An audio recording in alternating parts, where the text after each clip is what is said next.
Hey, welcome to episode 295, Synth Geekery, streaming to you live from Perth, Western Australia on a Saturday evening here. It's about just after 9 p.m.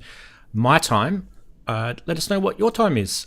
Join us in chat because we've been doing this for 6 years and people do tend to hang out and chat. We are streaming live mainly on YouTube and Twitch. The Twitch is the Synth Geekery channel. The YouTube is the Ranzee channel. It doesn't matter which one you go on, just whichever one you feel more comfortable of. If you're into TikTok, yes, we're streaming on there. If you're into Facebook, yes, we're streaming on there. I think there's a few other platforms which I don't really give a shit about. Anyway, welcome.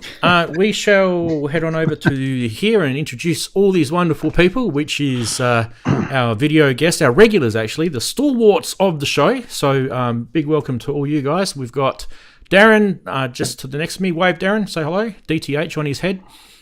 We've got Andy next to him. Andy, say g'day. And then we've got Ian below me. Say g'day, Ian. And then Chris next to Ian. And then you guys are in the chat if you want. You guys are in the bottom right-hand corner for now. Now, you guys can join us on the show with Stream, with Zoom, I should say, not with Stream. And I'm going to post a link into chat because I'm sort of trying to think and do something at the same time, which generally I'm not very good at. So who is? Zoom there. If you're in YouTube, it's pasted as a pinned message. If you're in Twitch, it is, I'm going to say again, it's going to be Twitch and YouTube's going to get it again, but it's Zoom and it's https bit.ly/Ranzee Zoom, all one word, and you guys can join us in Zoom callers. There's nobody in there. We can fit up to 100 apparently. Never got that far. Actually, to be honest, I would much prefer that we had 100 concurrent viewers on YouTube and 100 followers on Twitch. That would be cool. Not that numbers really matter. It's just kind of the algorithms kind of like to consume numbers because it's a binary thing, right? It's a math thing. Anyway, we're going to do a couple of regular segments this week. You guys know that the subject this week is we can't make it to Superbooth. So this is our show. This is our party because, you know, for whatever reason, for me, it's just too friggin' far and too expensive. And literally, you can imagine like lugging all my kids and family there. There's 5 airfares. And 5 lots of accommodation. That would not be good. But, you know, maybe one day someone might be benevolent and take me and Chris as their guest. Chris and I would be happy to hold the Perth, even the Australian leg. You know, I think it'd be cool. All the synth people would like to see us there. But anyway, if you are in Berlin and you're at Superbooth, do jump into Zoom if you want and join the show and have a chat. It's a bit easier if you're outside. By the way, I've heard going inside, the reception is a bit of a nightmare. So pop outside, say good day. We'll welcome you on the show, give you a little live cross, and then come back. Now, I know it's a little early. It's sort of like, 3 o'clock in the afternoon, but things should be festively cooking on by then, surely. But anyway, we are going to be going through all of the products this week that we feel we need to bring to your attention, and you guys have probably seen some of them. You guys probably haven't seen some of them. Maybe you just might want us to talk about it, and you like our opinion. Whichever one of those things. Hopefully, it's tickling your fancy. We're not going to go through every single product that's been released in Superbooth because there's a couple of second suck of the Savs that you would have noticed that they've already. Some have announced it previous years and they're still working on it and they're showing it again, and we're just not going to do those again. But good news is, if you're not into modular, there isn't a lot of modular on my show this week. So you guys will be really happy if you're not into modular. I know there's a few of you out there. Yeah. If you are into modular, the good news is there is a couple of modules that we're going to show on the show. And Chris is actually going to take care of that duties this week. So, yes. And don't forget, after we do our regular segments, we're going to say, how's your week been to all these guys? And they're going to fill us in on all the awesome stuff that's been happening during the week, including me. You might have noticed too, the merch. Ian's wearing some. I'm wearing some. I wore another one last week. This week, it's the merch store, which is posting in chat as a every 5 minutes or so you'll see it. This one is the polo shirt, which is I'll move my mic. The Under Armour version. Fuzzy. Yep, which is like a nylon. Actually, a really good fit. So I'm actually really happy with it. And it's got a smaller Synth logo on there. And Ian's got the T. This, I will admit, this is a nice fit. Ian's is really, really worth the coin. Mine's a bit pricey. Yeah, it's cheap. It's cheap. So, yeah. We'll have a look at the merch store a bit later. Anyway, why don't we start proceedings off with a quiz, shall we? Why not?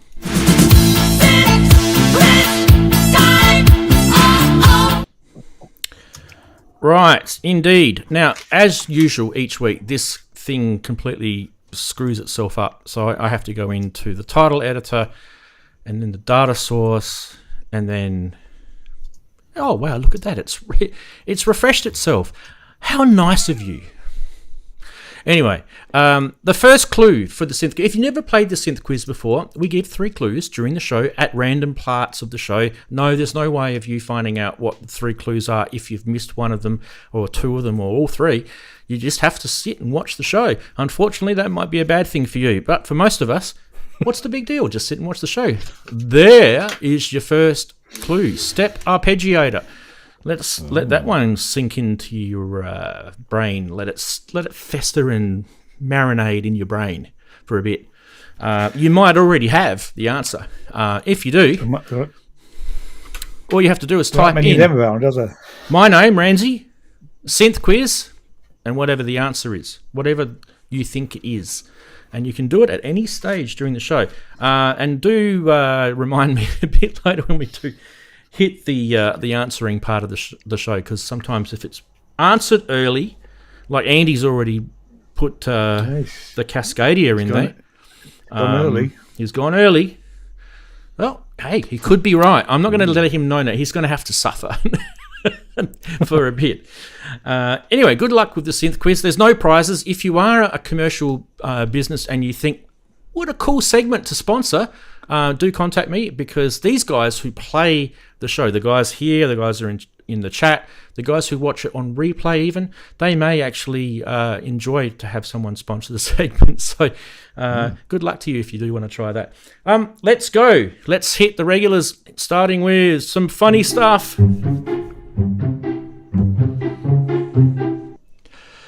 Indeed. Now, look, on the right-hand side under Chris, he's feeling lonely. There's people to join us on Zoom. You can join the first one, look at that, the second one, or the third one, and you guys can react with us to these stupid memes if you like. First one is, my car is making a horrible noise. Yeah, sorry, I forgot my Doorless Jam in the CD player last time.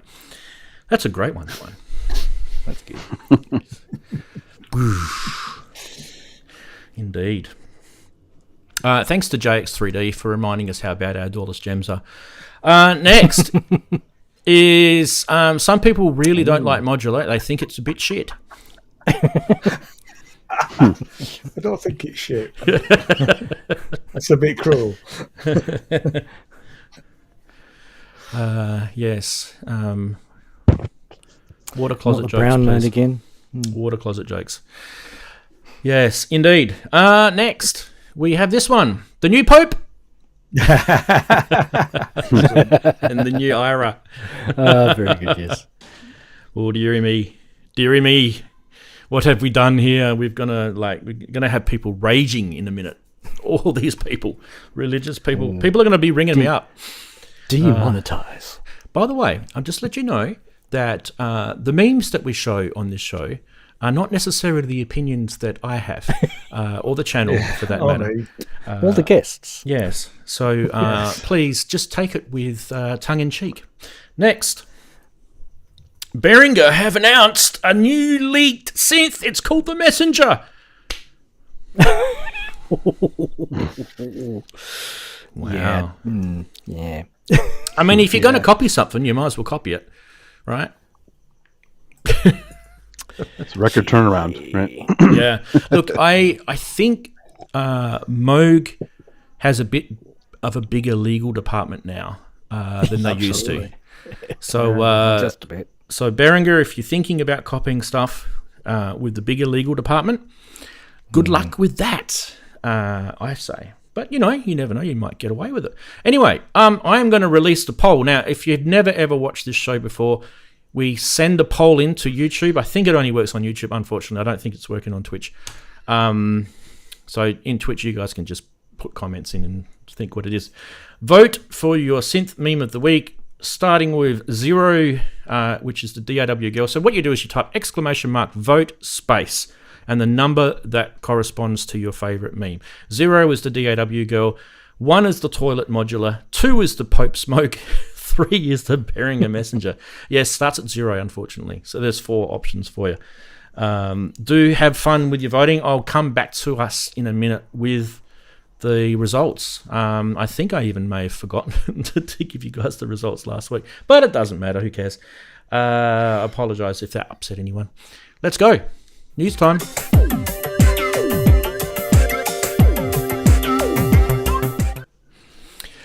Indeed, it's news. And Daren, you never ever said anything because right now you are a chat window.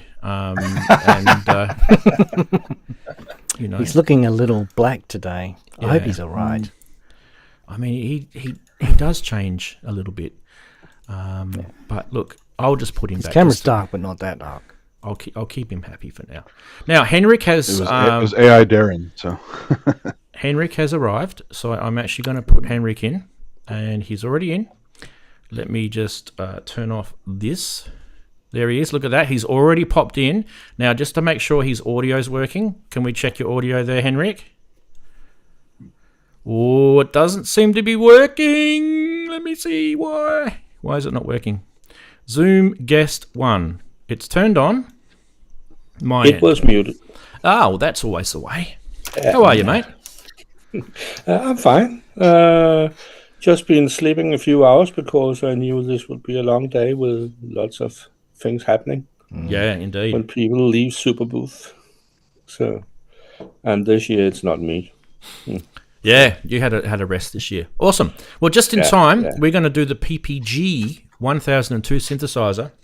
Now, before I go across to Andy, because Andy's actually going to be commenting on this, we're going to change it up this week, guys, for the news. We've decided to allocate products to the various video guests here for comment. So hopefully that makes it more interesting for people. But let me just quickly introduce it to you. If you're wondering what this is, it is the recreation of the famous PPG 1002 synthesizer, which was around in the 70s. And if you don't know anything about it, Wolfgang Palm actually invented this synthesizer many, many, many moons ago. And he's got a whole bunch of handwritten drawings and stuff that the PPG synth guys have got hold of. And they've actually painstakingly gone through all that. And with a very, very hard level of deciphering, they've brought back to life the PPG 1002 synth. In fact, instead of me crapping on about it, why don't you have a listen to the video and then judge for yourself? And I think you'll find it's pretty cool when I get my video sorted out. Just one sec. Go!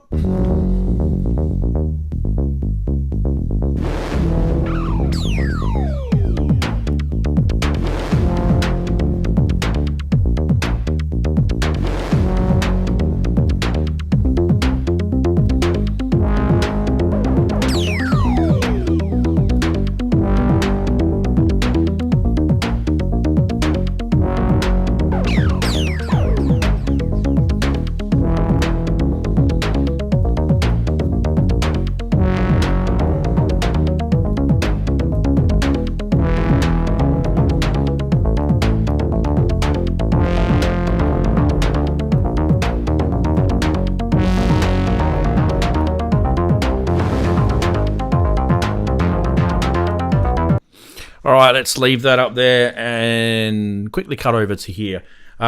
Just a quick thing before I hand over to Andy. If you guys actually want to buy this, there's only going to be 102 make. And if you've got 9,999 euros, it's yours. Over to you, Andy. Yeah, I haven't had a chance to read about this too much, but the cool thing is it's a reissue from the 1975 unit that Wolfgang Palm released, and unlike later PPG stuff, it's all analog as far as the oscillators go. So it's 2 analog oscillators, and I think it was the first, one of the earlier, not the first, but one of the earlier temperature stabilized VCO designs. So it's one of the things that I guess put it on the map, from what I've been able to glean from some articles and such. So I've never actually obviously seen one because it was so long ago, and I don't even know anyone who really has one. The prototype actually had retractable cables, which was a clever design. Instead of just being all the standard modular patch cables, you had it where the cables would pull out, kind of like an old-timey telephone operator, and then they would retract going back into the unit. And then you switched it out for rotary switches, which is what's in the thing now. It's a cool idea for sure. And like Ranzee said, it's a limited edition. So I don't know if they're taking pre-orders now. Who knows if their pre-orders are already all taken, because they aren't going to have that many of them. But it's a very cool thing to have a PPG item that doesn't sound digital. Now, I love digital as well as analog, but for those who hate digital or think it's too tinny or too metallic sounding or whatever, then go for something like this. And it's nice to see Wolfgang Palm still involved in some stuff here and there. I was bummed when all of his apps on the iOS side were bought up by another company, and they never kind of saw the light of day after that. They're supposed to be re-releasing them, I thought, either repackaging them or not. But so it's nice to see he still has hands in some stuff, even though it's basically a recreation of his original stuff. But it's cool stuff. Yeah. We'll hand it over to you guys for just a quick comment. But one thing I will add to it is I thought this had a very interesting filter on it, because it does have a 24 dB low-pass filter, but it is actually their own. And I couldn't find out, and this is sort of out to you guys, is it a Moog clone, or is this actually a Wolfgang Palm's own designed 24 dB filter? Because that one, I don't know if you heard in the video, but it sounded very luscious, didn't it, that filter? Over to you guys. Quick comments. I'm just balking at that. I think it sounds lovely. Sorry, go on. No, you go first, Ian. No, go ahead.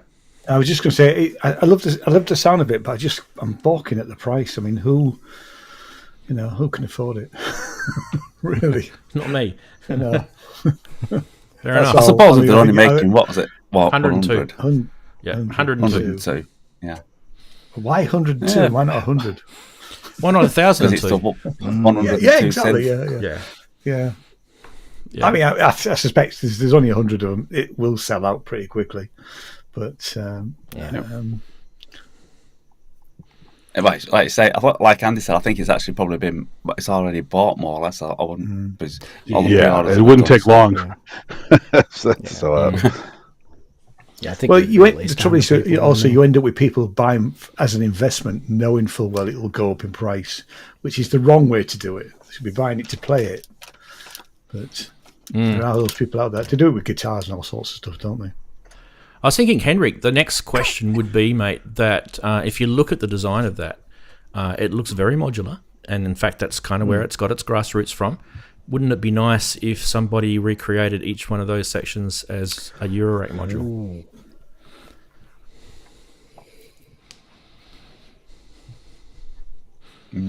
Shall we do crickets? No. I don't know enough. I don't know enough about it to be able to say if it already exists as modules. I don't think so. I had a quick look on Modular Grid. There's a few PPG things on there, but I couldn't really sort of get a marriage between the 1002. So people who have got a bit longer time to check and search for those things might have found something. But in my quickness during the week, I couldn't find anything. It usually helps when when something is put in the public eye a bit more. So now more people will know about this, and there'll probably be a bit more interest. So maybe there will be more people inspired to make module versions of at least parts of these circuits. Whereas it might simply be because it was never on people's radar because it was a bit too obscure at the time. So a bit of publicity is also another factor in these things. With the money making. Yeah, so this was announced. I didn't know about this at all. No, I mean, actually, just in the chat, James has said... Sorry, go on. Go, Daren. You go first. Go, Daren. It's hard for me to mute because I've got a mute on the screen here. No, I was just saying, with it being 102 only actually made, which, like we say, is probably almost gone, there's a clonability here, I see. Yeah. Yeah. Yes. Yeah. Yeah. I was just going to say that James in the chat said that Andy Longhurst gave a good explanation of yesterday's PSN. I didn't see yesterday's PSN. I was out. It's handmade. For a handmade, hand-assembled, soldered device, it's cheap. I still don't know about that, really. There's this comment there, by the way, if you guys missed it in chat. Okay. And if you're on a platform, you guys can see it. That's just in the YouTube chat. I can highlight Twitch chat items as well if you guys are in Twitch. So don't forget to mention I'm actually keeping an eye on both. And I think Ian, if he's remembered, he's keeping an eye on TikTok. Yes, I am. Good on you, mate. I keep asking people if they have any questions and they never say anything. Look, for me, I would dearly love to have something like this because I love the analog charm. I love the vintage sound. I actually know of some people that have used these in music, like the original ones. So I think it's a cool thing. I don't have the money to buy one. 9,999 euros is getting close to 2,000 Australian. 20,000 Australian dollars. It's a lot of money for us over here. So that one's kind of priced me out, unfortunately. But PPG Synth, good job. Well done for hand making something like that. Awesome. Right, shall we move on to the next, guys? Because we've got a fair bit to get through. Everyone happy? Oh, yep. Awesome. The next is this one, the Moog Messenger. Of course, we have to talk about this. Why do we have to talk about it? Because I kind of feel like, is this the first Akai / in music / Moog product? Is it, or is it not? What do we know? What do we know, people? It's a good topic anyway, because the Moog Muse came out, and a lot of people labeled that as the first Akai / in music / Moog, but technically it wasn't, because it was already in development prior to them taking over. The Messenger, by the way, if you're wondering what this is and you've never ever seen anything about it, this is the first synth show you've tuned in all week. It is a compact analog synth brought to you by the iconic Moog synthesizer company, which you would have known as the mini Moog makers and the modular, and that's from the 1960s and 70s. Well, they're still around. And they've made this little very affordable analog dual oscillator with variable waveforms. It has a whole bunch of cool little features on it. 32 key velocity keyboard, arpeggiator, sequencer, 2 envelope generators, a noise generator. The classic Moog filter is on there, so you're not going to miss out. $899 for a Moog synth that has this amount of stuff on it, I think is the news here, because I don't remember for a hell of a long time Moog ever bringing out a synth at that price in the past. I'm thinking maybe the Source might have been one in the old days. It's made by a guy called Eric Norlander, and In Music has launched it for Moog.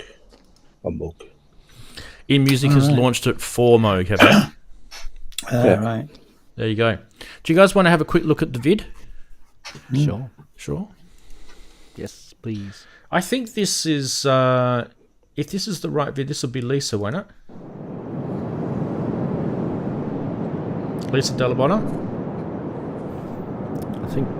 I think it might be. Oh, no, this is the Michael Stein one. Oh, okay.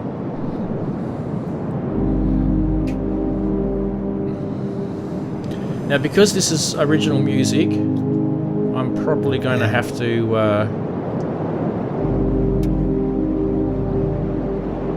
switch across to bits.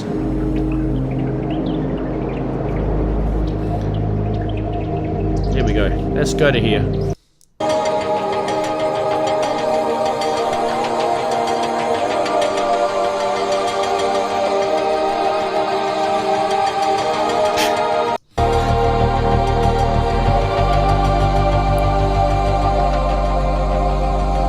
Now, I think if Moog are trendsetters, everyone wants the desk, the phone, and the synth right in the middle of it. Yeah. Now, I had this one as no one assigned to for comments because I thought a lot of us will want to probably make a quick 15, 20-second comment on it. Let's start with whoever wants to put their hand up first. So do you think this is behind... Oh, Ian goes first, then you, Daren. Go. All right. I am not a massive fan of Moog synths, but it looks like plastic, but I know it's metal and it's well built. Mm-hmm. I still think it's slightly on the pricey side for what you're getting, for what is in effect a mono synth, because it's a very competitive market out there. You can get, actually, interesting in the Loophops video, he was talking about the Minilog XD, which is considerably cheaper than this, and polyphonic. I'm pleased to see it, and I think it's got some interesting stuff on it. I just think, are you buying it because it's Moog or Moog? Yeah. At that price. They've always been overpriced for me. I've always said that, Yeah. The whole I've been considering this one too, but then I bought the SEO2, the boutique, Roland boutique, and that's great, and it can do a little more than this one, and it's cheaper. If you want to get your tweezers out, though. Yeah, and if you have small fingers or something like that. I got small fingers.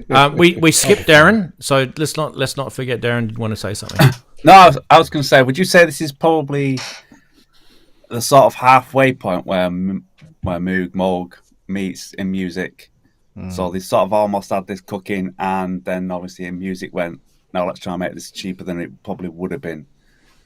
Maybe I do. Just starting to... I definitely do. Yeah. I agree. Because Yeah, the only thing they did, the only cheaper one I can remember really was the Slim Fatty. That was a fairly cheaper one, wasn't it?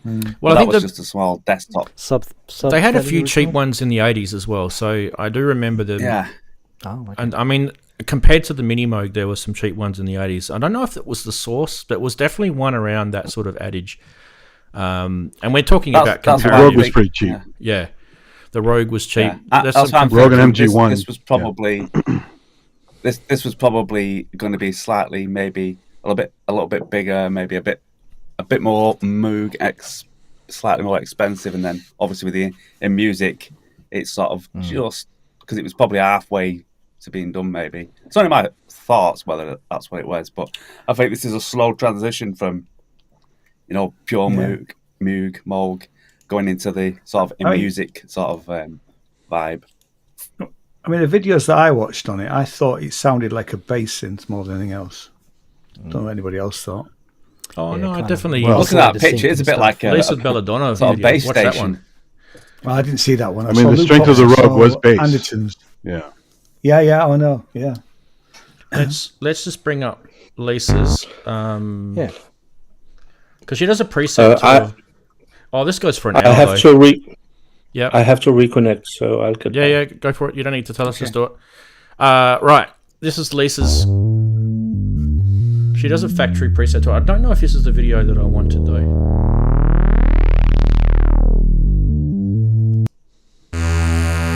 She goes through all the patches, so if you want to know what it sounds like.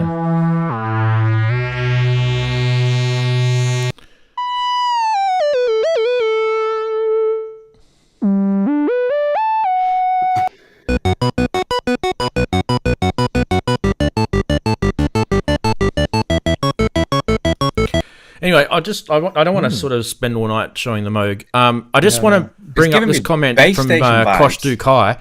The Messenger almost looks like what I wish the Novation Base Station 3 looked like. Now, I Yeah, kind of that's did what I said, think it's it giving had me Novation Base Base Station 3 Does, yeah. vibes to it. I did as well. So you're right on the money there, Kosh. Well done, buddy. Yeah. I'm glad they're making a cheap thing, though. I mean, it's good to have something for the lower end folks out there. I mean, the cheapest thing I bought from other than the little project ones from Moogfest was the fatty, the slim fatty, which was, I think I got it for like $350 from some guy used. Yeah. So they can be pretty cheap when you get the right person. Let's go to here. This is just for thinking base station, aren't you? I just want to go to this for Ian just for 1 sec, just to show Lisa's performance, because I think I actually was really, really impressed. Hi-Fi too.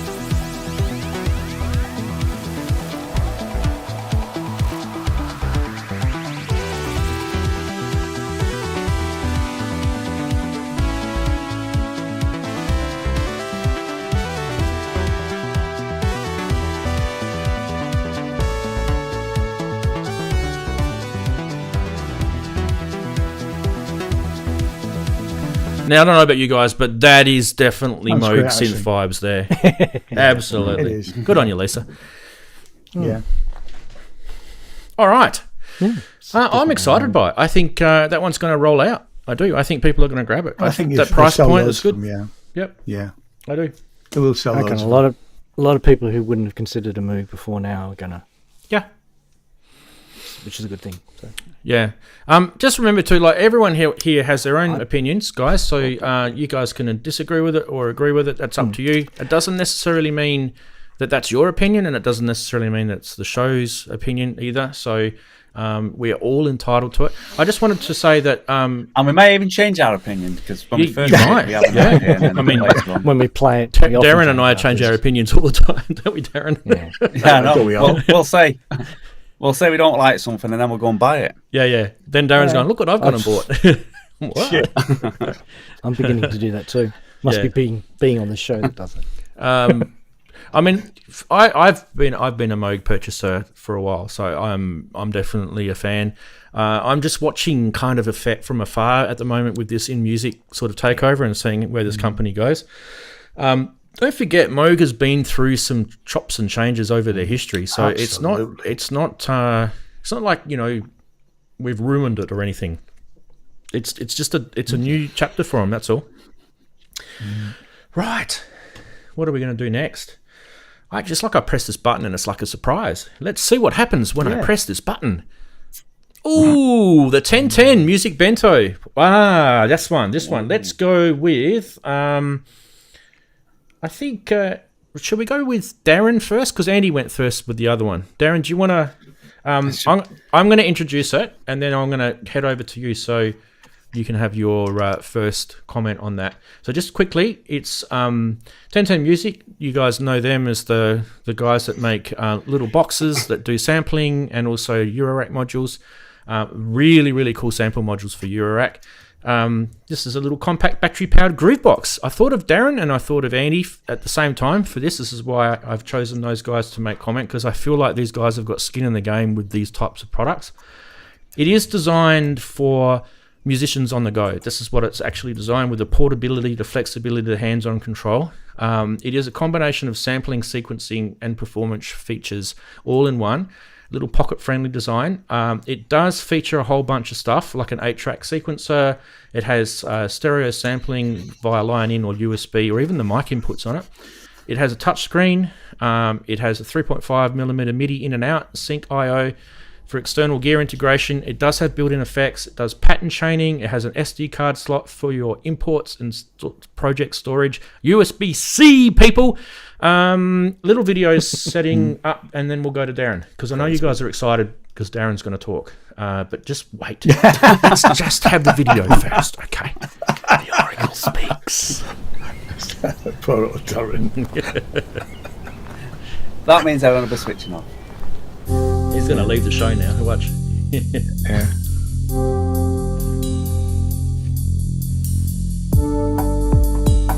Where's the park bench? Oh, yeah.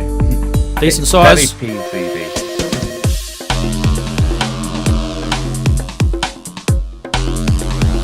All sounds are from the 1010 Bento.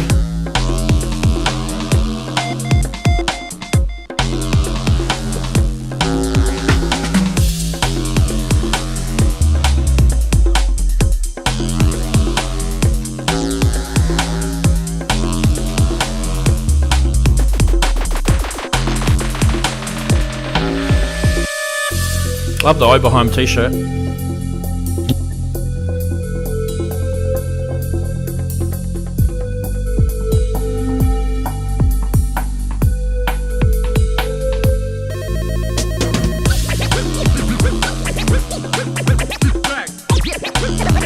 Oh, that's a cool screen.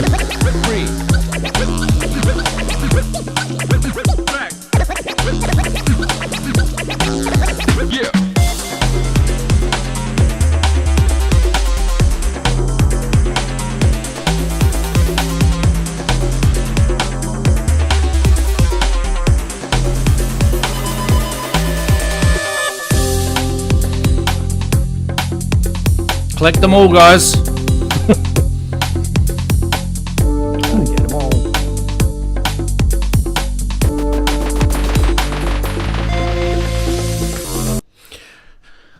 If you're into Japanese food, like I am, and Daren as well, over to you, Daren. I had sushi today, so there you go. Sushi. So this little baby, where's it gone? So this little baby. It's going to be in your top right-hand corner. There it is. Yeah, that is. This little baby is very much black box, lemon drop, and blue box rolled into one. Although it doesn't have all the black box features yet. But with 1010, I expect the firmwares to be changing quite rapidly. 8 tracks, but I think you can only use one granular track in this at a time, if I'm not mistaken. So you can't have 2 granular synths running at the same time. I'm not 100% sure on that, but I think that's the case. It's a little bit of a downer. And it doesn't have audio tracks as... these are looped tracks, as they class as audio tracks, but not an audio track that you can record in as a separate channel as an audio track. But it's... I like the touch-sensitive pads on it, because I think that's really neat. The bigger screen, yes, you know what I'm like for screens, and this is a bigger screen, and it's a very nice screen as well. From what I've seen of it, nice. it's I think 7-inch, so it's definitely like on the sort of Akai Force, but it's sort of stretched more lengthways rather than it's like a panoramic, isn't a it? full, yeah. With all your, instead of having just the 4 encoders, you've now got 8 along the top, which gives you a bit more. That's good. More room for a lot better buttons as well. So it's like I think I've seen in one of the videos. It's like 2 1010 boxes high and probably 1.5 wide. So with the 1010 boxes, they're great because I have the blue box. But you do feel limited at times with just the 4 encoders, even though the IO is not the IO, sorry, the OS is really intuitive. You still do feel as though you need more encoders. And now they've done that in a sort of each encoder follows the text below, so that makes it a lot easier to work with. And another good thing about it is this is not coming. I think they're actually shipping them already. Yeah, it's released. Yeah, I think. All right. Yeah, so it's not a product that you've got to sit in and wait for another few months for it to be in the shops. It should be in the shop by the end of this month. Yeah. So at least the first batch of them will be $8.99. The cost. Ooh. Yes, it's about £1,000 over here, I think. That's $8.99 US, so it's about 1,000. Which is that is. Because of the. But having said that, the tariffs, is it? Yeah, well, that, and also if you think the black box is about 560 or 650, so and you've got like the black box, lemon drop, and the blue drop all sort of rolled into one. But like I say, there is firmware updates that we'll be needing to do on this because there's quite a few things that are missing that you can get in the black box and the lemon drop that this hasn't got. But with it being 1010, I can see them coming because it shouldn't be that hard to do most of the firmware to bring it up to the black box level and lemon Yeah. drop. So I wouldn't worry about that. But The as it firmware's a good standalone point. is, as it stands alone now, a good thing. And it's, as we say, PBC. Park bench compatible. It is. Yeah. Exactly. And speaking of park bench compatibility, let's see what Andy thinks, because I know this is up Andy's alley as well. Oh yeah, so I have a black box and a Bitbox Micro for the modular side, and one welcome thing about this guy, unlike their other products, is it has the pad section, because it's all the others are touchscreen based, where you basically plain touchscreen pads. So as you can imagine, you get zero expression out of a touchscreen pad, right? It's just on off. So it's nice for them to have proper pads fit into this one, so you can actually sit there and finger drum and do other kinds of stuff with it. But it's cool. It's got 8 tracks, and you've got your regular sampling, multi-sampling, granular. Got beat slicing, beat matching. Has VESA mount compatible, so if you want to have it in your studio as a little accessory box, hovering on an arm, you can have it up there while you're bang on it. Not have to have it take up desk space, because a lot of people complain about little boxes taking up too much desk space. 3 stereo ins and outs, which is cool, so you can do more complex routing with it. A lot of these small boxes like this don't have anything like that. So that's cool, so you can mix in effects into your chain, and not have to rely just on the effects in the box. Although that does have a lot of good effects in the box. The 3-hour battery life is a little short for my taste. It's nice that they have it, but you can always carry a small power bank with it to augment that. So it's a rechargeable battery, is it? Yeah, it's. Yeah. I mean, a lot of things have it. The internal battery. The Circuit Tracks has it. The Novation has it on their products too. But it's really interesting, and the fact that they mix the touchscreen, it's like iPad meets, like a Force or MPC type controller in a small form factor. It's like a mini push, isn't it? It's like a little mini push. Yeah. Push 3. It's really nice. So thoroughly modern. Yeah.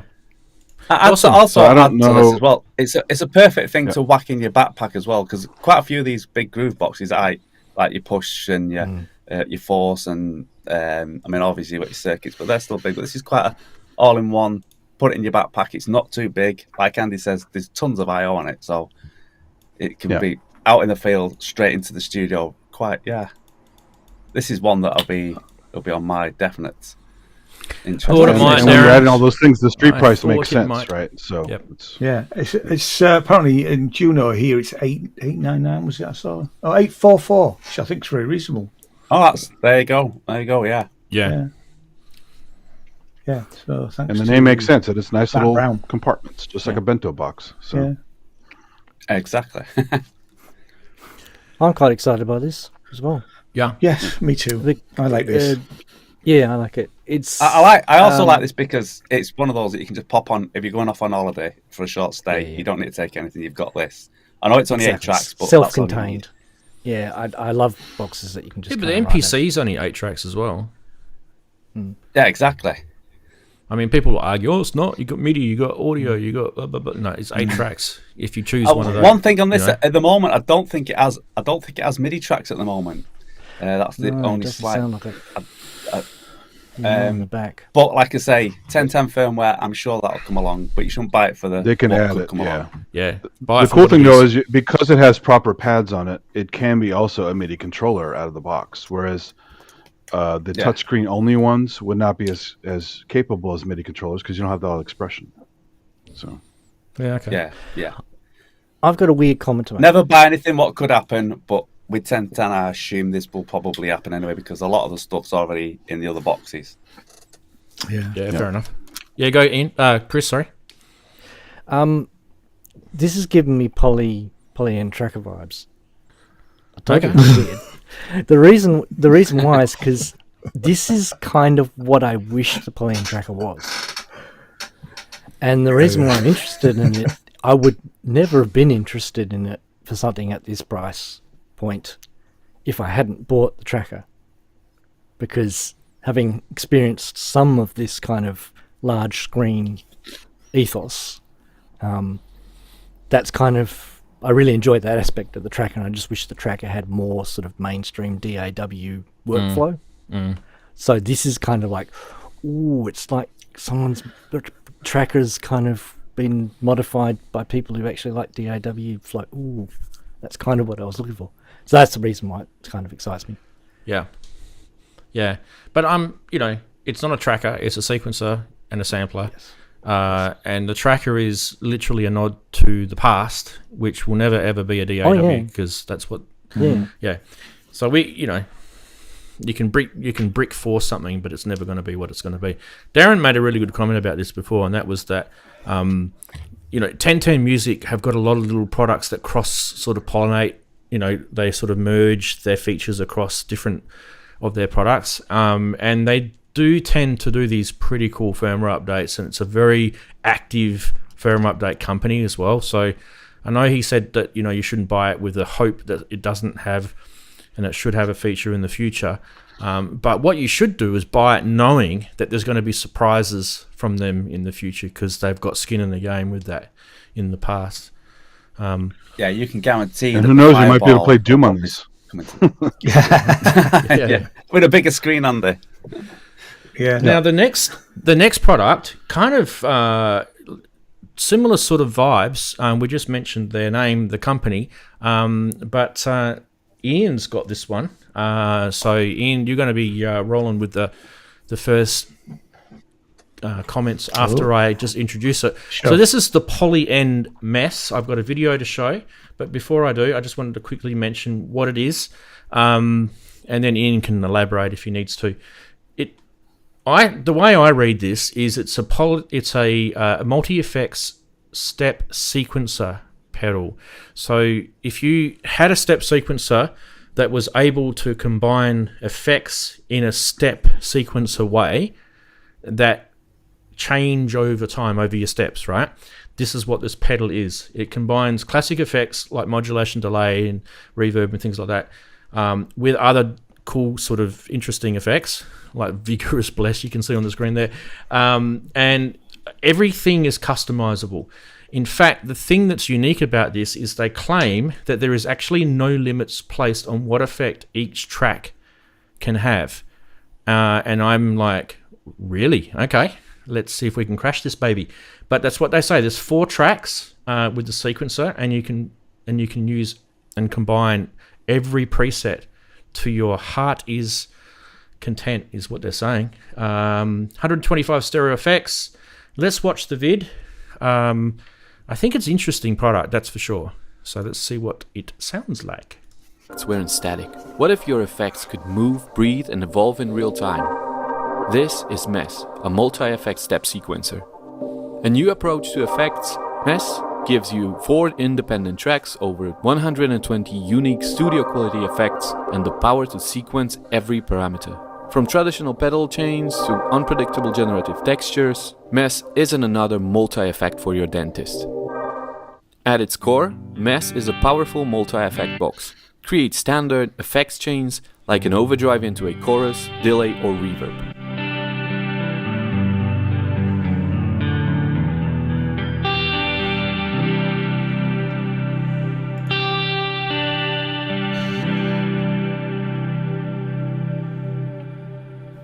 Press the play switch to start the sequencer and hear your effects transform.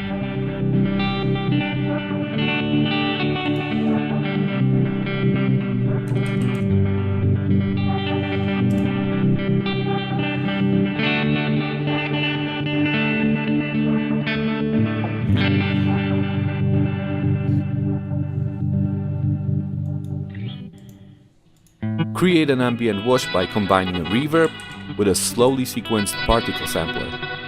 Or push it even further. Sequence burst from the granular engine, blend in a ping-pong delay, and add pitch shifter for an ever-evolving glitchy texture.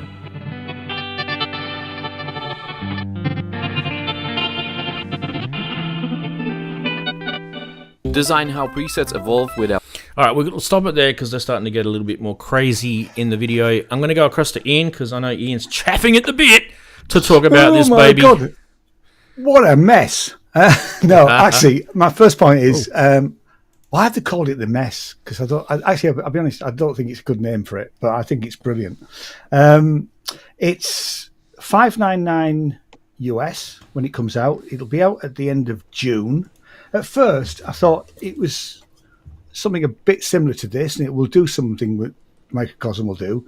But if you think of it more like the Microcosm on steroids to some extent, I love the fact it's got the 4 lanes, the 4 tracks, because this is limiting. I mean, really, all it's got is one effect plus reverb, and the reverbs aren't great on it. My only gripe of it is I think the price is fine, $599. It'll probably come in here. Well, it might be more, it might be less now, depending on tariffs. We don't know, do we? But I think the price is fine. It doesn't come with a power supply, and it's 9 to 18 DC. So it's not a standard power supply, is it? In that sense, I don't think. Or 9 18 is what the Dunlop pedals use. Is it? Right. That's probably why then. Yeah, so 9 volt. All right. I thought it was. I mean, I will buy this. I won't buy it when it first comes out because I'll wait till. What usually happens is give it 6 months till price will drop. But I thought it was absolutely brilliant, and it's got so much potential in there with those 4 lanes, and there's like 9 different granular synths effects in there, and I could see me using this, and probably selling this. So the only thing this has got a built-in looper, which is I might keep it for the looper. But I love the sequencer. The sequencer is really easy to use. You push a button, you get the effect on that bit of the sequencer, or you can spread it out over the whole thing. Thought it was brilliant. Yeah. Just don't like the name, really. I think fair enough. It could have come with a better name, but I love it. So you can mess up sound. That's why. Just before we lose the point, it does have this thing called a spectralized micro looper with randomized repeats and time shifting and stuff like that in it. So I'm not sure if that's just an effect that you can choose and it becomes a looper, or if that's actually part of the sequencer that's in there. It might be an effect though. Sorry, Daren, go. Yeah. Because I liked this as well. I was on with Ian here because when I first saw this, I thought, oh yeah, I do like that, and I sort of thought of the Microcosm, like you say, on steroids, with having a sequencer. So it's like, step sequencing the actual effects that you can put in your track in the four tracks as well. I thought, yeah, I quite like this. I very much like. I think it'll be out by June as well. End of June. So the shipping date on the website is 30th of June. So we're looking at July, really, aren't we? But yeah, so it's not a product that's going to come out next year. It's coming out. No. It's coming out soon. In a month, yeah. So I quite like this. Awesome. God, my bill's gone up already. I've got flipping 10 this. I think it's going to be Christmas, going to be interesting for Christmas. It's going to be interesting to see what people do with it. I feel because that could be the area where it becomes interesting. I'm not sure if the limitation of algorithms of effects will come to a point with people after a while. They'll get sick of it, or they'll think, I wish I had more. Maybe Polyend have got some news down the track for that.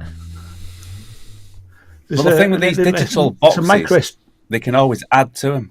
Correct. Yeah, there's a micro SD card in there. I don't know whether that's for just storing things or whether you can, what you can do with that. Yeah, they said the micro SD was for saving sequences and saving patches. Yeah, right, like okay, yeah, that's fine. Yep. I can see me taking just that and the Terra and doing a gig with it. Just the two of them. I see it as a kind of downgrade from what they have done before. And here I think of the Medusa. If they had used the same interface and made it as an effect machine, it would have been fantastic. And then I'm a little sad about Polyend that they don't update everything like the Medusa. After they implemented FM a few years ago, nothing. Well, the Seek, they pretty much abandoned the Seek, right? Yeah. So So I'm a little hesitant about getting anything polyend. But I like this thing with a sequencer that can sequence with sequenced effects. But I have the Sawyer already, and it can do all that. It's just a worse interface than this one. This one seems okay. Yep. Yeah, that's about what I have to say about it. Yeah, awesome. And don't forget too, you can sequence effects in your DAW as well. So it's if you're thinking to yourself, "Oh wow, this is groundbreaking," well, it's not. If you've got a DAW, you can sequence effects in that. Also, Wagyu took the words out of my mouth, but if you guys haven't seen the old Roland EF303, I actually have one. They're really wild. It's. Oh yeah. Do you have a picture of that, Ranzee? You have one handy? I have a picture if you want to show it to people. I can go to you. Yeah. What are you there? Let me. Yeah, I remember this as well. Yeah. Present. Screen sharing. Window. All right. Damn it. Now where's the window? Hold on a second. Sorry. Damn it. While you're doing that, can I pause for a sec? I'll go to the chats, and then what we'll do is we'll release the poll to let you guys know who was the best meme this week, because that's always good. So the best meme for this week was the Pope up in smoke with the IRA chimney stack. If you guys wondering what that one was, I will quickly show it to you. It was that one. That's the one that won this week. Now, is Andy ready yet? He's not ready yet. See, look, I was quick. Let me go ahead and let me send you the thing to share send in it the to me. Local chat, because it's not. This is different than StreamYard. It's not giving me the nice share thing that I want. Which chat are you sending it to me in? The VMix. VMix chat, yeah. All right, give me a sec. So here it is. You have to zoom in on it a little bit, but this is it. Yeah, it's one I always wanted actually. But they're funky. You don't see them much anymore, but it's pretty clever. I know Gaz Williams did a video on it. I actually nearly bought one of these things. They're cool. Yeah. 180 quid on eBay, Daren. They're still around. They're just not that common. Yeah, they're a bit digital though. They're not. I mean, and the build quality is okay. It's not amazing. But. Okay, let me show you guys. I'll just take that off. They might have got some vibes from it. There it is. Yeah. Ooh. Yeah. So it's pass through. You put it's basically tweakable, sequenceable effects and stuff. It's really clever. Yeah, it is. It is. Actually, quite groundbreaking too. But like I it said, has a little beam on it. If I remember correctly. A little digital. In my well, it's the era it came out, right? So. Yeah. Do people remember? Sorry, just before. Do people remember something even further back? The Sugar Bytes Electrifix plugin. No, I don't remember that. Oh yeah, I remember that. Yeah. That was the first time I've seen this kind of thing done. Cool. Just a bit of a history lesson. Awesome. What is next, guys? What is next? This is next. This is an interesting product by Alta Music. This is the TSC12. And you're thinking to yourself, what is this? This is kind of bizarre. This is kind of weird.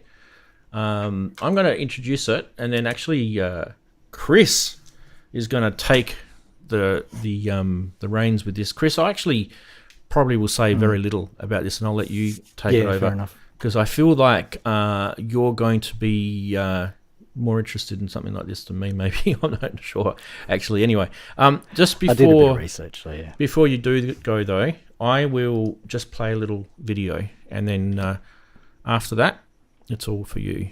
Let me just go to my video. Where's it gone? There it is.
All right, I think it's time we went over to Chris and had a chat about the TSC. Interesting name, TSC12.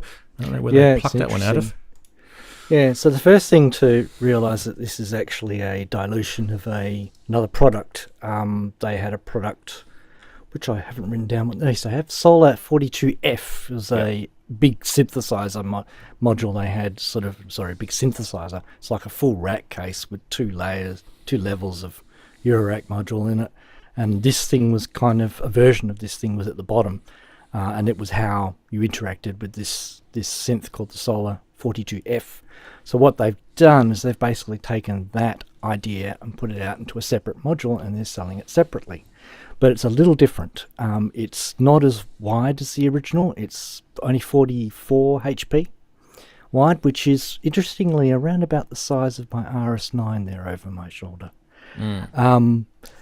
It's basically a touch keyboard which is broken up into a left-hand side and a right-hand side, and each side can be used together as one traditional sort of keyboard with vibrato and pressure sensitivity, or it can be split into two different modules. And it also does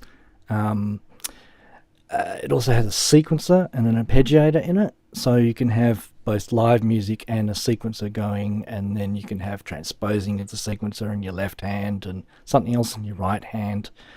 The original had five or six. Yeah, I think it had 5. So you could actually put a finger on each hand. This one instead has the 2 triangles at the bottom. I don't know how expressive they are compared to the larger ones. So that's an unanswered question for me. But it seems to have the same kind of engine in it, so it's kind of a smart keyboard. It's a bit like, in a way, it's kind of like a touch Beat Step or something, Keystep Pro or something, in a way. But it's basically, it outputs only CV signals. It's an interesting thing, so it's really definitely only for modular here. I had a good look, and no, there's no MIDI. So that's a bit sad for people who probably would have liked to have done something a bit more interesting with it. A bit more, like, maybe connecting to some software synths or something like that, like connecting with pigments or something like that. That could have been quite fun. No, alas, put a modular down there, Chris. Yes. Well, if you have them, yes. So it's kind of modular people only apply. Yeah. But yeah, no, it's 8 touch scripts. The touch scripts are kind of, they're pretty standard sort of what you get now for capacitive touch keys. Bit like the Bella Gliss is another example. I think they're probably using the same sort of hardware in this, same chips. So you get the same kind of expressiveness, and you can do the same kind of gestures. But yeah, no, that's pretty much, just see if there's anything else I can think of. It does do 0 to 8 volts on the output, so that's a pretty decent range. It doesn't go negative, which I didn't used to care about until I had a module that wants negative CV for the pitch as well. Weird thing. Whole different story. But you could use an attenuator for that, I guess. Oh, you could use an offset. Yeah. Absolutely. Yeah. It had, so I talked about the separate halves. It has the pressure CV as a separate output. So it's kind of, you can sort of construct your own MPE like synths with it in your modular. It's only an 8-step sequencer. So that's not great. And the actual steps, their control voltage, it's a control voltage style sequencer, but the rhythm is kind of configured separately. So you select different rhythm patterns, and it produces those 8 pitches over that rhythm. So you can kind of get longer sequences than just 8 steps, I guess is what I'm saying. So it's a bit like it's got a little sort of a gate sequencer in it, as well as just working off a clock. Yep. Don't know much about the arpeggiator, but it seemed interesting. It sounded like, from one of the videos I heard, it was almost like it was doing sort of chords. It was doing some kind of weird chord thing, where when it was changing pitch, it was also changing the interval between. I couldn't quite work it out, so that's probably requires more looking into it. If you're interested in it, they have their manual up, and there's everything pretty much in there. There's a quantizer in it as well, Chris. Yeah, that's probably what I was hearing. The way it it can, enforce a scale. So, because you've only got 8 keys there, you don't have really the full 12 notes. Yeah, because the other 2... It's sort of... Yeah. So I think it's scale orientated when you put it into keyboard mode. It's cut down. It's a scale. Even when he had it, one hand doing a sequencer and the other hand doing live stuff, he seemed to have quite different notes on the right hand side. So I think you can, if you do, I think in one mode you can set what pitch each note is, and then you change it into play mode, and it'll play whatever note you played on. So he kind of creates a melody out of those 4 notes, and then he plays them in different ways, and it's kind of cool. Yeah, this is the guy, I think. Yeah. This is the one, yeah. Yeah. So. Yeah, it's a hands-on module, isn't it? So. Oh, very much so. It's probably not something I would be lining up to buy, such, but I do find it very interesting. I do have a. I get similar stuff with make noise pressure points. It's a similar kind of vibe. Yeah. Yeah, I did have a look at a few price. others, and they're not as expressive. And the people are asking no price. Yes, question marks to be announced. But good video. That is weird. Definitely a good video, and also they have the heritage of the previous product. Interesting in the video, they were using a Teenage Engineering audio interface in it too, which I thought, wow, this guy's got some money. He's probably rocked up in his Lamborghini and pulled out the Teenage Engineering. No, I'm just kidding. Just kidding. Thanks, Chris. That was awesome. One thing I will just say before going across to you guys is, I think if you were to get something like this, you probably would want to really, really learn how to use that tiny little screen and the push button data wheel interface with it, because that's all you've got to manipulate everything. And I didn't read anywhere. It does have an editor, I believe. It does? I think this hasn't. Yes, it says it has a button plate editor. Okay, so that's an external editor. Cool. Well, maybe it is, or maybe they're just saying you can edit. Or it's through the with the tiny little screen. Yeah, it may be that. Who knows? The language isn't. These guys are from Latvia, by the way. Yeah, I noticed the language problem. Exactly, 100%. Yeah. Yeah, Ranzee, you just have to mount a nice little Fresnel lens above the screen on some standoffs, and you're all set. So. Well, it's not the lens, Andy. I know it's funny, but it's not the lens. It's the fact that I feel if you're doing industrial design and you're doing, especially for musicians, and you're doing interface design, and it's something that's a touch-based thing, I think a lot of us can learn from some of the more innovative things that we see today, where you touch something, then you hold something down, and then that links you don't need a screen to something else. It needs to be intuitive that way, as opposed to going through a data encoder, pushing down, scroll, push down, select. And kind of that stuff becomes a little bit laborious. That's why the OPZ is cool. It's all chordal with different little things. You have to memorize a lot of controls, but you don't need the screen. Yeah, you don't need the screen. So, yeah, exactly. Yeah. Learn from that, guys. Industrial design, but it does sound good in my opinion. It sounds really interesting. It seems to be quite accurate as well. Quite precise in its voltage, and you want to be. He did make a big point about that, didn't he? Yeah, he was saying high precision. Yeah, and it says something about being able to change which voltage reference source you're using. I don't know if that's because you get different versions, or whether there's a DIY kit version and you can order the expensive DAC or the cheap DAC with a voltage reference. I couldn't quite work it out. Some of the story hasn't exactly been publicised yet, I think. He was saying that the default signal present on the output is normalized to the volts per octave input on the VCOs as well. So it's reading the voltage coming in. All right. I kind of feel maybe that's the quantizers kind of thing. That must be it. Yeah, but he talks about voltage references anyway, so yeah, an important thing to. Yeah, I just want to double check who Sounds this like is coming on Zoom. doing. By the way, Henrik, is that a decent person that's coming on Zoom, or is that kind of a? I don't know the person.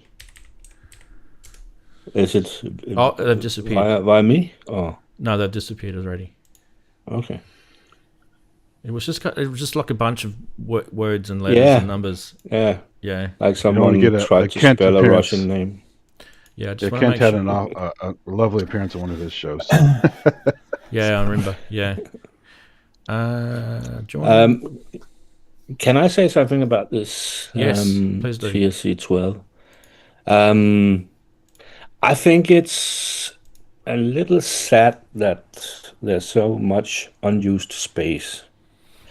I have all my modular gear in a rack, and I have to change things if I want to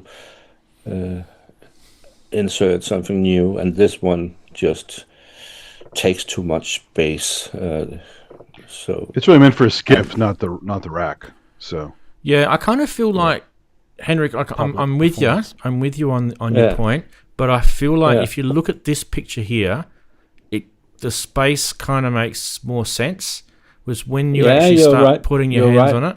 But still, there's my diagnosis. You're entitled to that. Tells me why is there not a clock there, and why is there not a LED there, and all that stuff. Yes. A few things up could top have could have been, couldn't they? Yeah, could have been more lots of utilised, space not used. Yeah. More touch sensors. Yeah, definitely could have. Also, that the graphics in the middle, under the screen, it's kind of all blank down that sort of central part too. So you could have had some stuff there. There's some space top left, top right. As well. Yep. There's not a lot of colour as well. Yeah, there's two different colours. It's it. There's the black and the you white. could have it black or you can have it white. Yes. Yeah. All right. I would have put the logo at the very bottom and had a bigger screen at the top. Yeah. I think so. I think the screen could have been in the circle, and some of those cool circle screens would have been nice, you know? Oh, yeah, that would have been awesome. Yeah. Or Much if more you inviting. want to make it strange, make it don't make it aligned. Make it a little rotated. The screen. Put it on 45 Yeah, degrees. yeah. Yeah. Let's annoy them even more. Why do they always have to screens be that often? It's probably Just the make it look like a prototype. Yeah. Yeah. I mean, Anyway, good on you, Elton. the screen can be all right. I mean, the Orkinel screen is only slightly bigger than that and works perfectly all right. So it depends how they've utilised what information they're giving you. Depends how much information they try to. As I said before, I don't have a problem with the screen. The screen is fine. It's the actual selection of things via the data wheel, push button. However, you have to be careful though, because some of these OLED screens will burn in if you don't have a cycle correctly. And I fear that you have to remember a few things to use this. So if you don't use it for a few months, then you have to start all over. Indeed, you do. Because I'm tired of those kind of modules, I must say. Which is like 90% of mine here. You need a stack of cheat It's sheets. fine, Just Henry. a cheat sheet for every module. By the way, Henry, I have been enjoying your noise series, so I will admit, Same here. keep doing it, mate, because I'm watching them. I've got to catch up on the last one, but I've sort planned of a lot. 3 or 4. Yeah. Yeah, it's good, isn't it? It's good doing that. Yeah. Yeah. Right. It's nice. Yeah, good. I We like shall it. Not we just shall the keep noise. going. Don't forget, there's a senior synth stream later today. So There is indeed. Yeah, that's right. Andy, can you put the link up for the guys too, please? I you're will, at it? Yeah, good man. Right, we're going to keep going because we've got a lot to get through. Now, I think I put this one for myself. This is the... I actually released an article during the week. I think I was first cab off the rank. Thanks to Erica Synths, because they actually now are sending me stuff, and I'm really appreciative of that. Even though I've been talking about their gear for years and years and years, they finally... I exist now, which is good. And I do want to exist with Erica because I don't know if you guys have noticed, but geez, they've been pumping out some stuff. They have been pumping out a lot of stuff. I know they're collabing with a lot of people, but that's a lot of work to do for a company as well. Collabing is hard work. Obviously there's their name is, involved in things that they collab with. Now, this is actually one of their own products. So it's not available just yet. So hold your horses, but do salivate over the coolness of this thing. It is a drum machine. It is a desktop drum machine. It's not a eurorack module. It is based on... Have I been saying this for years? I have been saying that eurorack innovates what happens after in synths and desktop modules and keyboards and things, and this is a perfect example. The Hex Mutant Hex inverter series, which we've actually shown recently because they re-announced them again, which was awesome. This has actually led them to make this drum machine. So all of those cool inspired Mutant series modules that you can get again now, by the way. There's 10 sound sources with this based on those series of percussion modules. There's 2 kick drums, a BD9 and a bass drum. There's a snare, a clap, a rim shot, hi-hats, and optimized Mutant machine sounds as well. And also included in this is a unique set of Erica Synth sampled cymbals, which they've featured 10 sets of crash and ride samples. So don't know if they've gone and recorded their own, or maybe they have, but they are saying it's their own. So that's really nice to see that they're actually putting effort into it. All the drums have their own individual outputs, which is also good. The master outputs has panning and a compressor and a drive, which is also good. And the drive, by the way, is a the compressor is actually a glue compressor, and it's based on their Mutant glue module as well. So you can actually use it to sidechain the kick drum. Yeah. So no price, sorry guys, but don't forget it is a to be released video coming up now.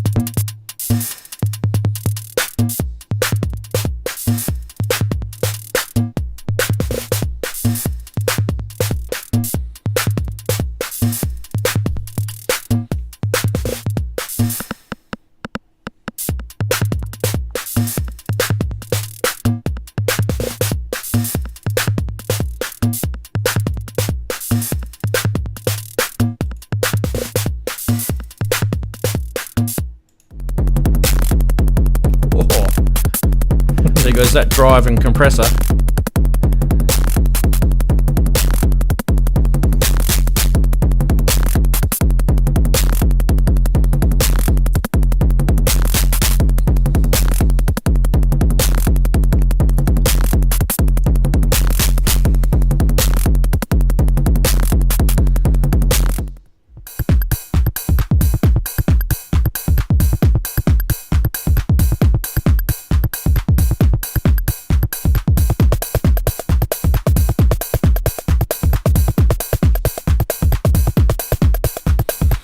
I think we'll leave it there, but I'm quite impressed with this. I do love the Hex Inverter Mutant modules as well, so there's no doubt in my mind that this is why I like it. A desktop module drum machine, you're never going to go wrong with it. I think if you do love the sounds, it's an insta buy for you guys. I know you don't know what the price is, but I don't think it'll be like still in the bank anyway. I love the retro buttons. It's kind of TR-99 style. That's pretty cool. It's pretty cool. The design is very beautiful. Yeah. I've left this one open for anyone who wants to comment on it. Good industrial design.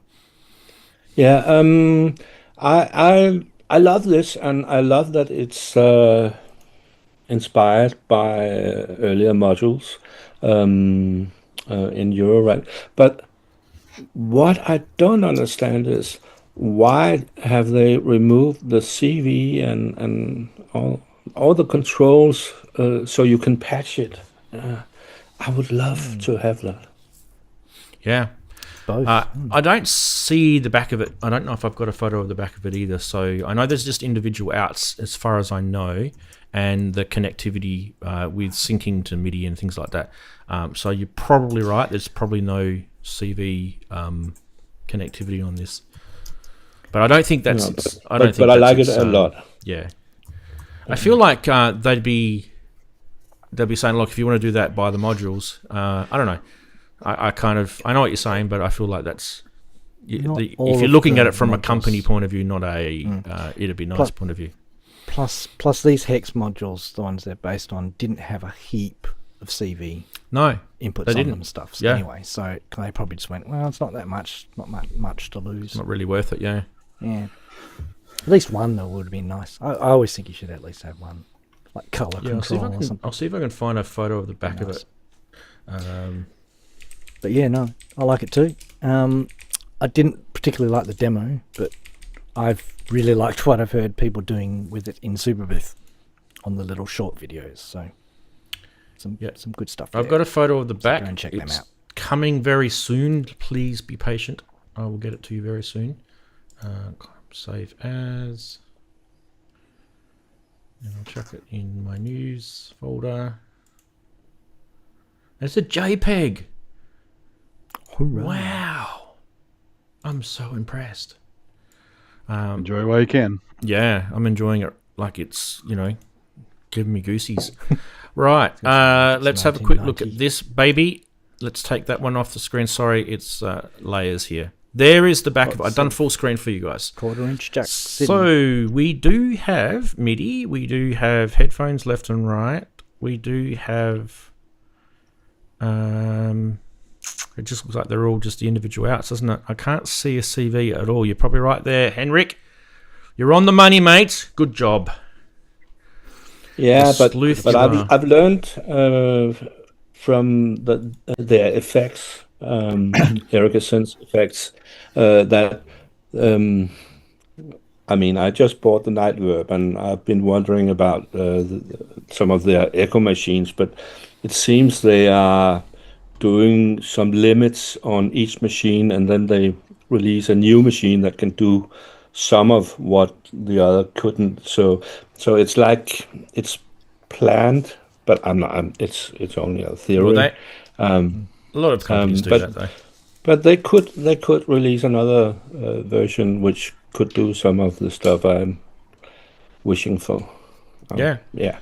I mean, they might be testing to see what this is going to do. Yeah, testing the waters. And then, there might be an XL version of this or an expander. Roland did that 80s, 90s with all their synths. The racks always had better, cooler stuff after the fact. So, Yeah, it's normal. It's normal. yeah.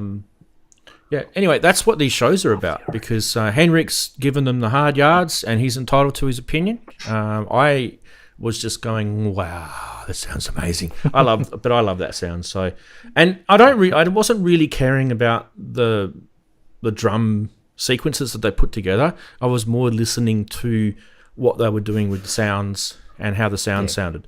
That was kind of where I was at with it. So I'm the magic. I'm easy to please. What can you say? Chatties, let's just have a quick little spin over to the chat room and just see how they're all going. Hey guys, hey, what's up? What's happening? Are you enjoying all the products coming out of Superbooth?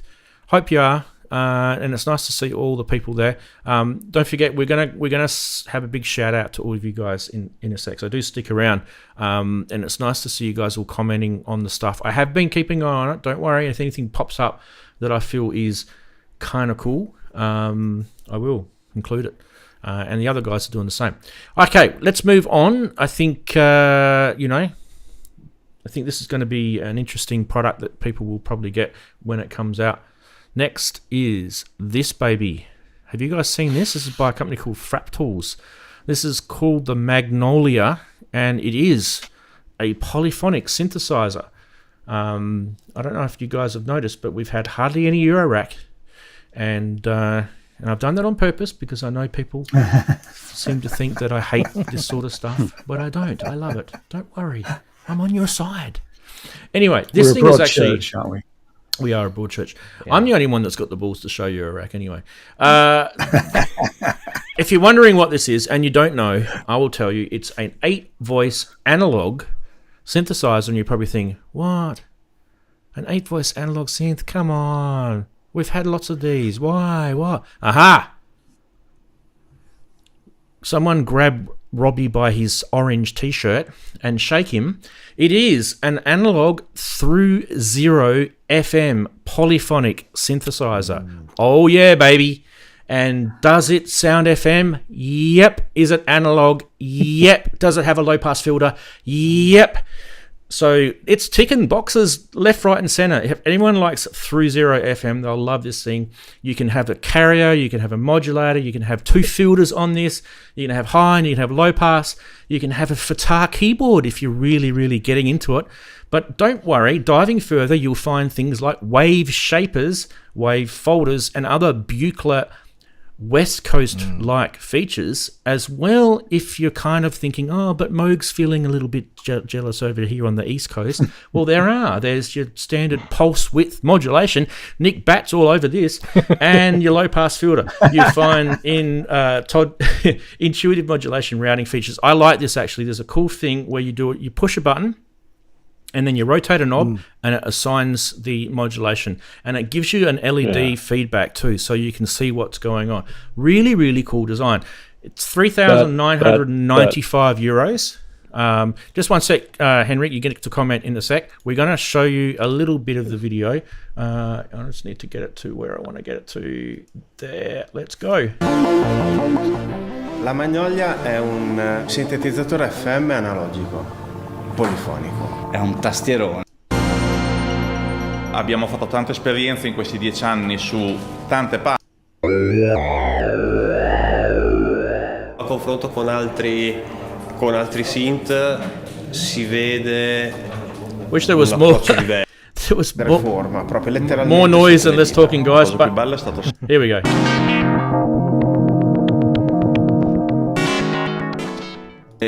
All right. Anyway, more noise and less talking. I know there's going to be more videos out on this thing. Henrik, you wanted to say something. Go.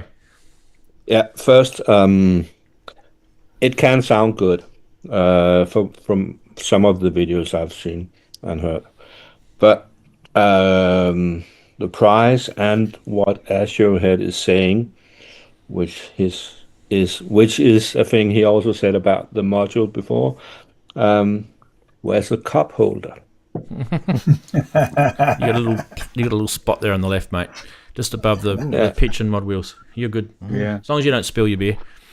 Just put a CD drive in and you have a couple. If it had cost half or a third of what it's costing, then I would have been interested. Else I not. agree. The price is a bit steep. I agree, mate. And don't forget too, this thing is this is boutique. So Fractals are a boutique company. These are handmade as well. So do take that in consideration when you're looking at this stuff. But anyway, anyone else want to comment on the Magnolia? Polyphonic aftertouch too, by the way. It's Magnolia. It's horrible. But I think it's quite an interesting synth. I think I agree with both what you said. It's too pricey, but sounds good. Not a huge fan of this new color trend, though. You can get it in black. Oh, that's all right. Go for the black one. Yeah, you can get it in black. Contrast. This is kind of, what is this, like an off-white / cream beige? Yeah, I'm not really sure. This is Magnolia as it's a creamsicle. Towards, yeah. I used to be an apprentice painter and decorator at 16, and this is Magnolia. Yeah. Well, it's living up to its name. Yeah. I said it comes in black because Andy says it comes in black in chat. So I'm hoping, Andy, you're speaking with authority there, buds. Andy Synchrotron, that is. If he's not, he's going to go hide right now. Yeah. I haven't seen the photo of it in black, like Wagoo said.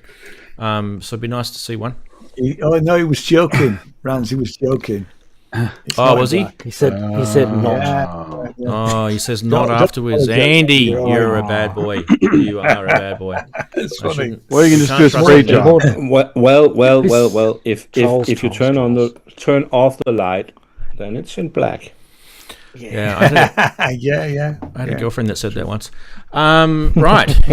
I do think this is interesting anyway. So yeah.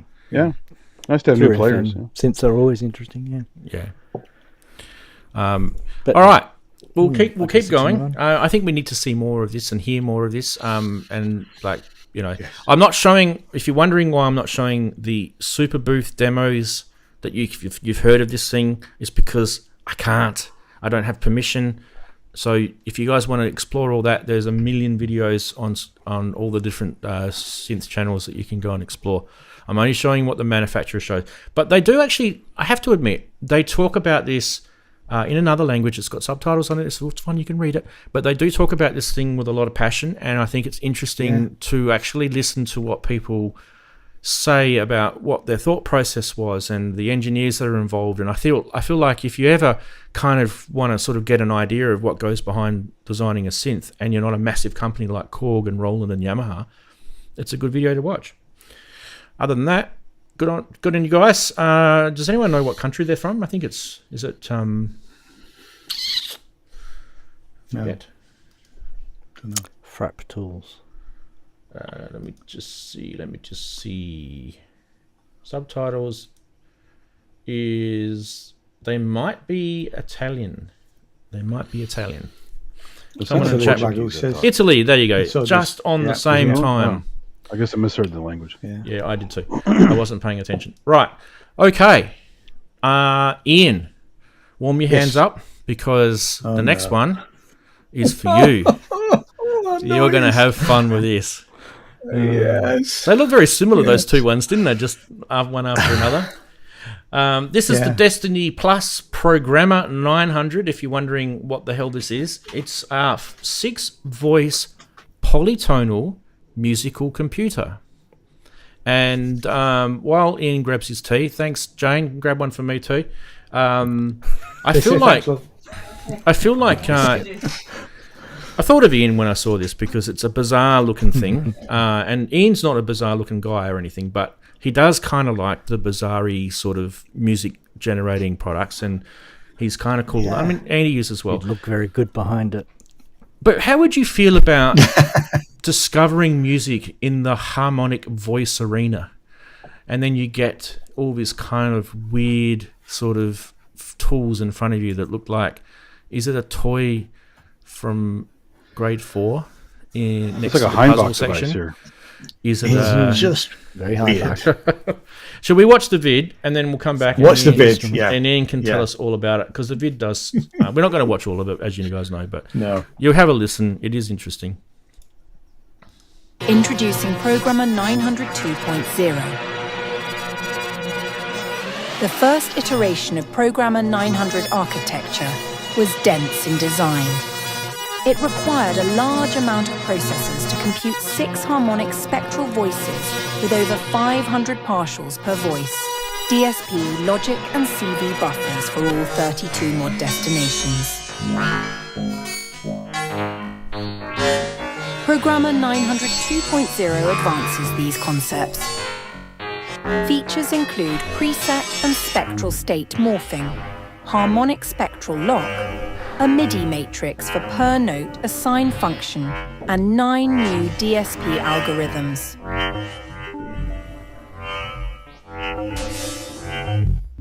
These algorithms include time stretching through 0 flanges, 16-pole phasers with through 0 capabilities, per stage coefficient offsets and feedback resonance.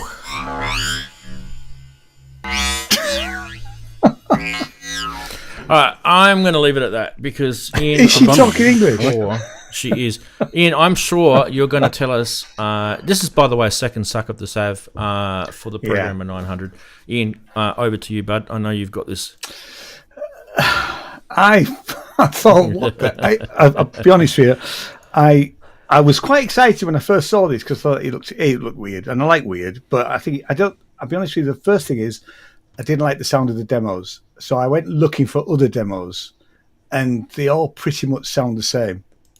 So it sounds very, very digital to me, and I mean, I've even downloaded the manual, the quick manual, and it's incomprehensible. There's a synth anatomy thing here, which I'll just sell it to me, Ian. Sell it to me. Yep. So Programmer 900 is a new harmonic additive synth workstation based on some ARM Cortex technology, which doesn't matter at all, I don't think, really. So it's a computer. It's a as is an organelle is a music computer. And then it had the 6 polyphonic voices, which it's told their website, which is very 1980s, said 6 polyphonic voices, each featuring odd harmonic, even harmonic, harmonic partials, harmonic tilt, and fundamental frequency control. And I have no idea what they're talking about. I don't know whether anybody else has. I just found it incomprehensible. It's not cheap. It's just under £2,700 UK pounds. And I don't know if I like it. If I'm honest, I just think it's. I mean, like I say, I watched 2 or 3 videos, and it's almost incomprehensible to me. I should like it because I like weird, and I mean, I was trying to work out what other lights do, and some of it's to do with CV, which I'll be honest with you, I didn't quite understand what they were getting on that. It's a complex thing. Even the quick manual is 9 pages and is completely incomprehensible. So I think you have to spend an awful lot of time with it, learn how to use it properly. I would be looking to make different sounds than the sounds that they're producing in the videos. And it almost sounds weird for the sound of it. It's okay to have weird sounds, but you've got to have something else that complements it. Something maybe harmonic. I mean, although it talks about all these 6 polytonal voices that are all harmonics, I'm not getting any of that stuff out of it at all. So, I'm gobsmacked. How's that? Well, I'll just turn. I don't like it because I don't know if I like it. I generally don't know if I like it. Just for Daren, I'm just going to turn the power off on the device. There we go. Yeah. It was. As mentioned before, this is the second Suck of the Sav. The reason why they are announcing it again is because he's gone back and redone the firmware and tried to make this thing a little bit more achievable. It is a bit of a mad concept. There is an app. Which is why there is an app, yeah. There is an app, so maybe app. Once you see the app, it makes more sense. But or maybe not. Maybe not. Exactly. This is one of those things that you're just going to stick it through a load of effects and see what you get out of the end of it. Well, that's basically what this is. This is kind of like a bunch of sort of generative sounds that are then going through DSP type effects like reverb tails and resonators, and you're kind of getting regen delays. You need to mess for this. Phases and 16 pole phase. Yeah, absolutely. That sort of stuff. Time stretching through 0 is kind of his big thing with that. You'll notice with some of the sounds in that video, go and watch it, 7-minute long video, you'll hear this kind of harmonic sort of time stretching stuff happening with this, and he's manipulating it with the sliders and that. I guess the interface is very, very hard to understand, but I believe that if you do actually sort of buy this thing and study it, you'll get to use it. But that's part of the exploratory nature of it. You want it to be weird, Yeah, the quick manual does break down each of those sections, so it breaks down it starts with the 4 little screens. Number screens, and then works through. I haven't read it. I only downloaded it about a couple of hours ago and had a quick look and went, oh my god. So if it was £500, I would buy it, and I would stick it with the mess, and I'd have a great time. £500. That's the problem. I know it isn't. No, it's exactly. This is one of those. I've gotten sounds like this out of the Hartman Neuron. So. When I saw the video, this is one of those things I want in the studio. So that when someone walks in, they go, "What's that?" And you go, "I don't know." And they go, "What does it do?" "I don't know." I don't know. But it makes Daren, you just want to buy it and take it to your EMOMs so people think that you're clever. Yeah, exactly. When I saw the video, need more than this. When I saw the video, first I have to say I have some problems with my ADHD, where sometimes I see something and then I begin to think of something in the video and I don't see the rest. I just think. And I have to rewind to see it again and again and again, because each time I start thinking about something, something triggers me in that video. And the same thing happened when I saw this video. I've never seen it completely because each time I hear that effect, complexity, where pitch shifting and stuff like that, it's too much keep information. Thinking, but I keep thinking sonically, why isn't it better sounding today? Will it ever become better? The nature of some of those algorithms, that's the way those it is. effects. Guys in chat are saying it's an additive sound synth. Great. That's what the guys in chat are saying it is. Yeah, because they're talking about partials and stuff. I don't remember reading. I mean, I didn't read the SynthAddict article. Sorry, I don't always read his articles, and there's nothing wrong with him or anything because busy. Yeah. But look, I didn't read it, and I wanted to try and work out what it was from the company that makes it, and the video that he produced. From what I could work out, I mean, you do have sounds that are generated, but the way I see it is you're getting a whole bunch of DSP effects on those sounds and then manipulating it from there. So whether it's an additive synth or not, I kind of feel like that's kind of simplifying it. I don't feel like that kind of gels with me. I mean, it might be the answer to what you guys think. It doesn't of it tell is. The story. I don't think so. I think it's more of an effects. I mean, but a proper additive synth is very complex, so it would describe what is going on here. Yeah, when you can control the individual partials and the harmonics and all that stuff, that's really deep stuff. And you haven't seen a lot of synths later. You'll see one in the price watch. I'll talk about there. There was actually speak of the devil, additive synth. Yeah. So they're very weird and wonderful, but they can also be noisy and crappy, and depends on what your taste is.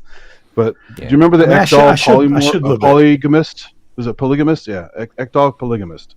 Yeah, I remember that. It was a really rare digital synth, very digital, very crazy control scheme. Dave Spears had one, couldn't get on with it, sold it to Robbie Bronneman. He loved it. And it's just one of those acquired taste things. It's like a digital sandbox to make weird noises. Yeah. The thing Which that is worries, okay, so does PPG. You know? The thing that worries me about this, though, it is a computer. So whilst you've got this interface here, and I think, it won't take long for someone to work out how it works. You may get to the point where you'll get frustrated with the DSP algorithms that he's provided you. And I don't know whether if you buy into his thing, he's going to release firmware updates and things. He hasn't mentioned anything like that in there. But like you guys, I think Ian, you mentioned before, there is a desktop app that comes with this that you got a few other things that you can do to manipulate this thing a bit more. Extra utilities, they call it. But then again, I kind of feel like it's a digital thing where it's manipulating what's inside. You're linked to those algorithms. You're kind of locked into those algorithms. And he was kind of admitting in the video, or she was, I should say, that the previous version, it kind of ran out of juice. The machine wasn't able to sort of do what he wanted it to do. So it sounds like this thing is kind of trying to do some really fancy things. And I'm hoping that he's rectified it in this one anyway, especially for the price. I must say, besides, I may have said that it sounded like shit before. It's not what I meant. It was only the effects I was talking about.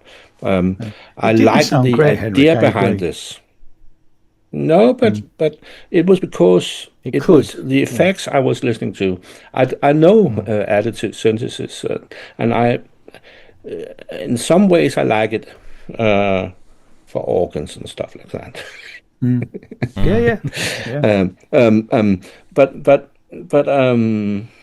the effects killed it for me. In the video I saw. All you could hear was the effects. You couldn't really hear the source material much. I don't know. I know things have to be labeled, right? But sometimes I feel like if you label things like this is an additive synth or this is an analog synth or I don't know, someone said in chat, an analog synth is a computer. You label stuff. What are you doing? Like, it's not necessarily giving semantics. I mean, these things are musical instruments, and it's how you actually emotionally connect to the instrument that's more important than engineering labels. I feel like we need to be more in tune with what is this going to deliver for you sonically? Is this going to be something that's going to make you better creativity? Is this going to inspire you to do a different type of music that you've been sort of maybe thinking that this is what I want to do with? I definitely don't want to poo on people that try products like this out, because this is kind of unique when you think about everything else that we've shown in the show. There's innovation in a lot of the products that we showed before, but this is very unique as a synth when you compare it to the rest. It's not mainstream at all, and we need to embrace this sort of development. I feel that's kind of I agree. Point. Yeah, I agree. I think someone out there will get a lot out of this. So yeah. Now, Chris, warm your hands up again. I mean, it might be me, but I need to spend some time with it. Deep breath. Deep breath. It's weird. This next thing is a Eurorack module, so don't complain because I haven't shown hardly any Eurorack stuff today. No. And I'm ending it with, actually I'm not ending it with, it's got one more after this, and it's not a Eurorack module after. So, but this one's for Chris. Now, Chris absolutely loves this thing, so I'm actually just going to hand it over to him. He can tell us all about it. All right, Chris. Okay, so this is a new module from WMD. Yes, the company that we thought died, but it came back to they were saved. Yeah. So this module looks bonkers because it is bonkers. And basically, essentially, what this is the module that nearly bankrupted them, because the obsession with developing it was kind of got out of control. So that's kind of like the backstory to it. But what is it? Well, this is basically a wave folder on steroids, or moreover, 8 wave folders on steroids. I've actually prepared a little slideshow. Hopefully it won't take too long. And the purpose of the slideshow is to explain wave folding. Just so that you know what this guy has done that's different from normal wave folding. So in a normal... Yes, I know. In a normal wave folder... did it just go forward? Yes, it did. In a normal wave folder, you have the waveform comes in, and when it reaches a certain threshold where the dotted line starts, it reflects it in the other direction, and then it continues on, and then when it goes below the threshold, it flicks it back again to its original direction. So that's what a traditional wave folder does. And if you imagine you have several different thresholds, then it'll do that several times, and you end up with sort of like mountain type landscapes in its most simple form. Of course, it completely changes depending on what waveform you put into it. That's why you get sort of changes in your wave shaping output depending on what signals you put into it. Now, what these guys at WMD have done is they've, instead of just always being a 90-degree mirroring, because that's what they mean by folding. It's sort of literally like a piece of paper. It folds over the waveform. And it's when you do that, of course, you get a mirror reflection, so it's always like 90 degrees. And there's various reasons why wave folders work like this. It's because it was sort of a fairly rudimentary sort of digital circuit, which just produces these kind of results. And that's just what people discovered back in 60s and 70s. What these guys have done is they've said, no, I don't want it to be 90 degrees. I want it to be at this threshold. I want you to go off in this direction. And then when you get to this other threshold, it goes off on a different direction. So you end up with much more complicated and kind of unpredictable, it would seem, results. Instead of a traditional wave folder, you end up with slightly different sounding.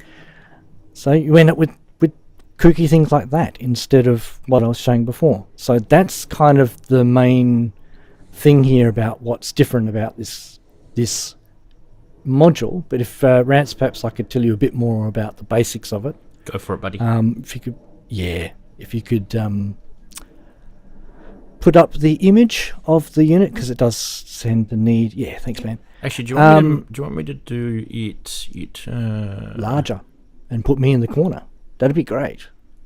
Let's do that. Oh, I don't know if I can do that. Hang on. Wait. I can, but I can't. Every time I drag this window, I lose my place. It's really weird.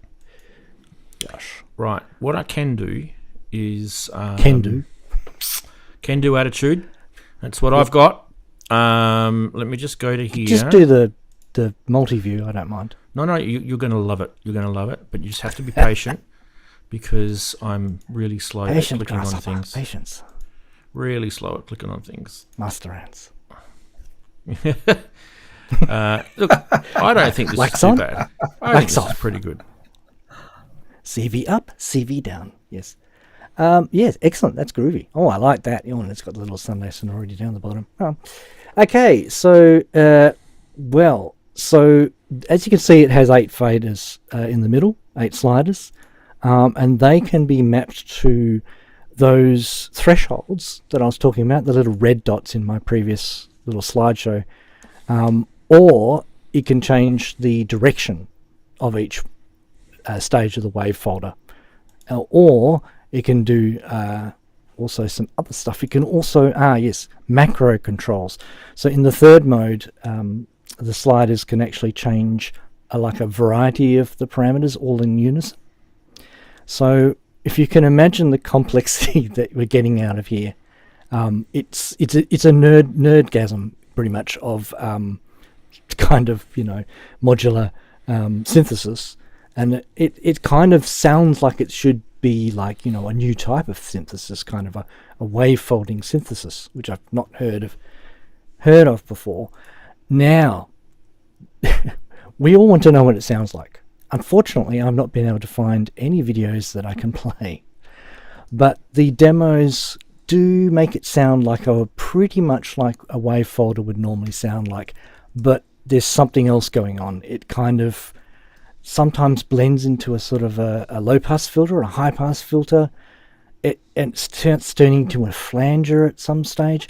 So I think the key here is that it kind of goes beyond traditional wave folding sound, such that you end up with something a bit more exciting. Now the something not quite so exciting news is the price. This thing is $15.94 US. And when you can see how big it is and how much controls it is, and obviously how long these guys took to develop this technology, because one of the things I better point out here, this is not a digital unit. So they've done all of this in the analog domain. That is extremely expensive development. I can kind of see why this nearly sunk them. But it didn't. It's alive, and here it is, and I think people can buy it, which is a good thing. I think it's... how thick is it? How many boards behind it? Quick correction before you go to answer his question. $9.99 is the price, US dollars. Oh, I got $15.94. Yeah, that might be the Australian dollar conversion for you. Okay. Sorry. Sometimes I get the wrong number. That is okay. Go to Andy's question. I don't know. It looks all the analog-y stuff, it must be really fat behind the panel. Behind the panel. Okay, how deep is it? Well, I don't think that information's been released yet, but I have the website. So if you could just hold on a second and maybe you guys can talk about it. There's no profile shot of it? It's 20 HP. There is no profile. Okay, I've got 38 millimeters deep, and it's 20 HP. Oh, not that deep. Okay. Yeah, sorry, a little deep. A little deep. I wouldn't say that's pretty deep. That's pretty chunky. 38 mil for a surface mount. That's pretty deep. But can you consider this could only exist in surface mount? All that analog signal stuff, nuts. I think I think it's unfortunately it's going to be like another naming thing, right? This one's also going to fall prey to a naming thing. This is going to be dubbed as a wave folding module. I like how they've called it a waveform reanimator, because I feel like there's a vector sort of element to what you were saying, Chris. So it's it's not really sort of waveforming in the traditional sense. It's kind of It's kind of vectory. As soon as you break that rule of reflecting at 90 degrees, it kind of changes the whole landscape. Well, you got those 8 stages, right? Yeah, and because there are several different thresholds, it goes off in different directions. Yeah. So you can really shape quite unique, well, not necessarily unique, but you can shape the waveform in hard to predict ways, I guess is the best way That's cool, yeah. describing it. Yeah, the way I looked at it, and this might help people, and it could be completely wrong because I always get shot down in chat, is when you've got, say, like an 8-stage envelope, and you've used it, and you've used that 8-stage envelope to design a really funky type of envelope for your your gates to go through or whatever. The wave folding to me kind of felt like a similar thing. So each stage is a step in time across that waveform. That's kind of the way I saw it. Yeah, kind of. It is and it isn't. I think because it's threshold based, and it's dependent upon what you put into it, which kind of takes it at its simplest form. If you feed it like a triangle wave, pretty much what I was showing you the demonstration, the slides of, because it's the only way to really explain it, is if you lock down one of the parameters.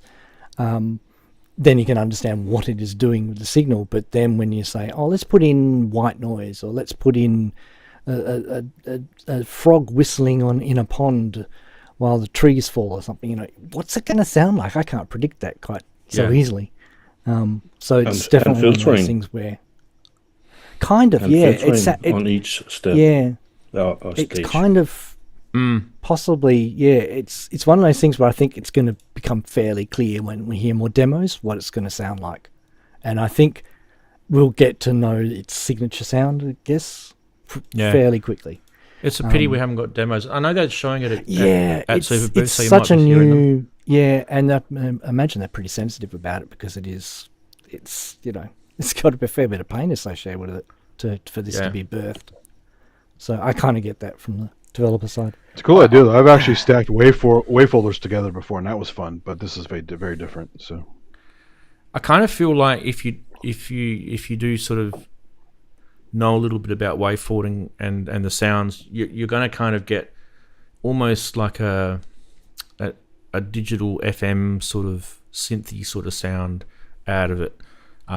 If you don't really know what you're doing, and then you might get some real chaotic sort of distorted sort of sounds out of it as well, which I think is kind of what they're going for. But then on top of that, they're going for a way for you to then have control over that being manipulated with control voltage, so that you're not stuck that's the other thing with that wavefold just applying it to that input. We haven't even got into the modulation side. Yeah. So this has two LFOs in it, and before we go into that, transforms. Before we go into that, you go, Henry. We are so far we have only been talking audible frequencies, as I understand. Does this work as for LFOs too? No, for low frequencies too. Good question. Don't know, because that's where I find wavefolding interesting, not on audio but on a CV. Technically it's an oscillator at its bare. If you want to label it, it's technically an oscillator. So if that oscillator can slow right down at a very low rate, then you could probably use it as an LFO, Henrik. I just don't know what the specs are. but not as an LFO. I mean, if I it's hard to explain. If I input a sine into this, but a sine at 50 hertz, 3 hertz, will I still be able to do all the things I am at audio frequencies? I think I will. I suspect because it's analog, but it depends whether it's AC coupled or DC coupled. I suspect that's probably would. And that's where I find it interesting because you can make an LFO? Unpredictable things with the CV you get out of it. It's analog, but it's also digital, Chris. So I think it's got a bit of. We have to be careful about what element is controlling what here. That's a good point. I don't know if it's completely analog. It's somewhat guarded as to what aspect of it is analog, but they make a really big point of it being an analog vector core wave folder. Yeah. So the things I feel might be digital are things like the 12 internal LFOs, the 5 internal envelopes. Yeah, and the envelopes, that sort of stuff. And I maybe agree. some of the tracking side of it, and as the well, routing and the modulation mapping matrix and scanning of keys and all that kind of stuff. Maybe some of the voltage manipulation might be Because there's a lot. Because it is very macro orientated, where there's 8 macro switches. So sliders. So that really can only practically be done digitally. With digital, yeah. It definitely has. So wave folders aren't that. Definitely has. Wave folders aren't that controller esoteric. If you guys had a mini brute, the metalizer function was a wave folder essentially. So I mean, there've been wave folders and other things that weren't just West Coast and modular and things like that. So yeah, but they all tend to follow that same. Yeah, they're all function basically wave folding, a basic wave folding of a triangle wave or something like that. Yeah. You do tend to get into the trap of, this is probably what WMD are trying to fix, I feel. Because like I said before, if you look at a lot of wave folding stuff, you tend to get a similar sound out of all of them. That's with a bookless signature sound, is a wave folder. It's that metallic-y kind of thing. Yeah, or that FME sort of sound as well. Whereas I feel personally that WMD are saying, well, hey, it doesn't have to be like this, because if we can control the elements of the wavefold, which is kind of what they're actually doing, is they're opening up the wavefold itself into 8 segments. What Chris is kind of explaining is like there's an 8-segment control of the wave folding of that waveform that comes in and comes out. Have you manipulated? Yeah. I mean, you could generate noise from a sine wave with this, technically, if you really think about it. So, yeah. Yep.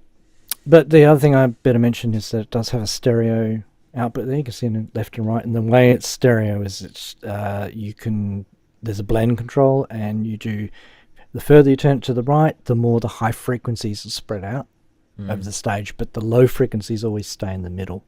Now, that's one of the things that makes me think this is not going to do the CV processing that Henrik's talking about.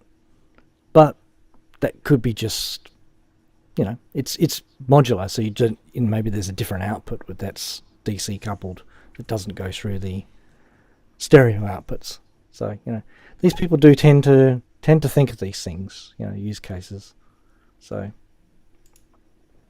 but yeah, because it's such a new module and there's not a lot about it. It's, again, we're kind of guessing a bit here. But I thought I think I got the right idea about how it basically works, and I thought that was the main thing to get through on the show.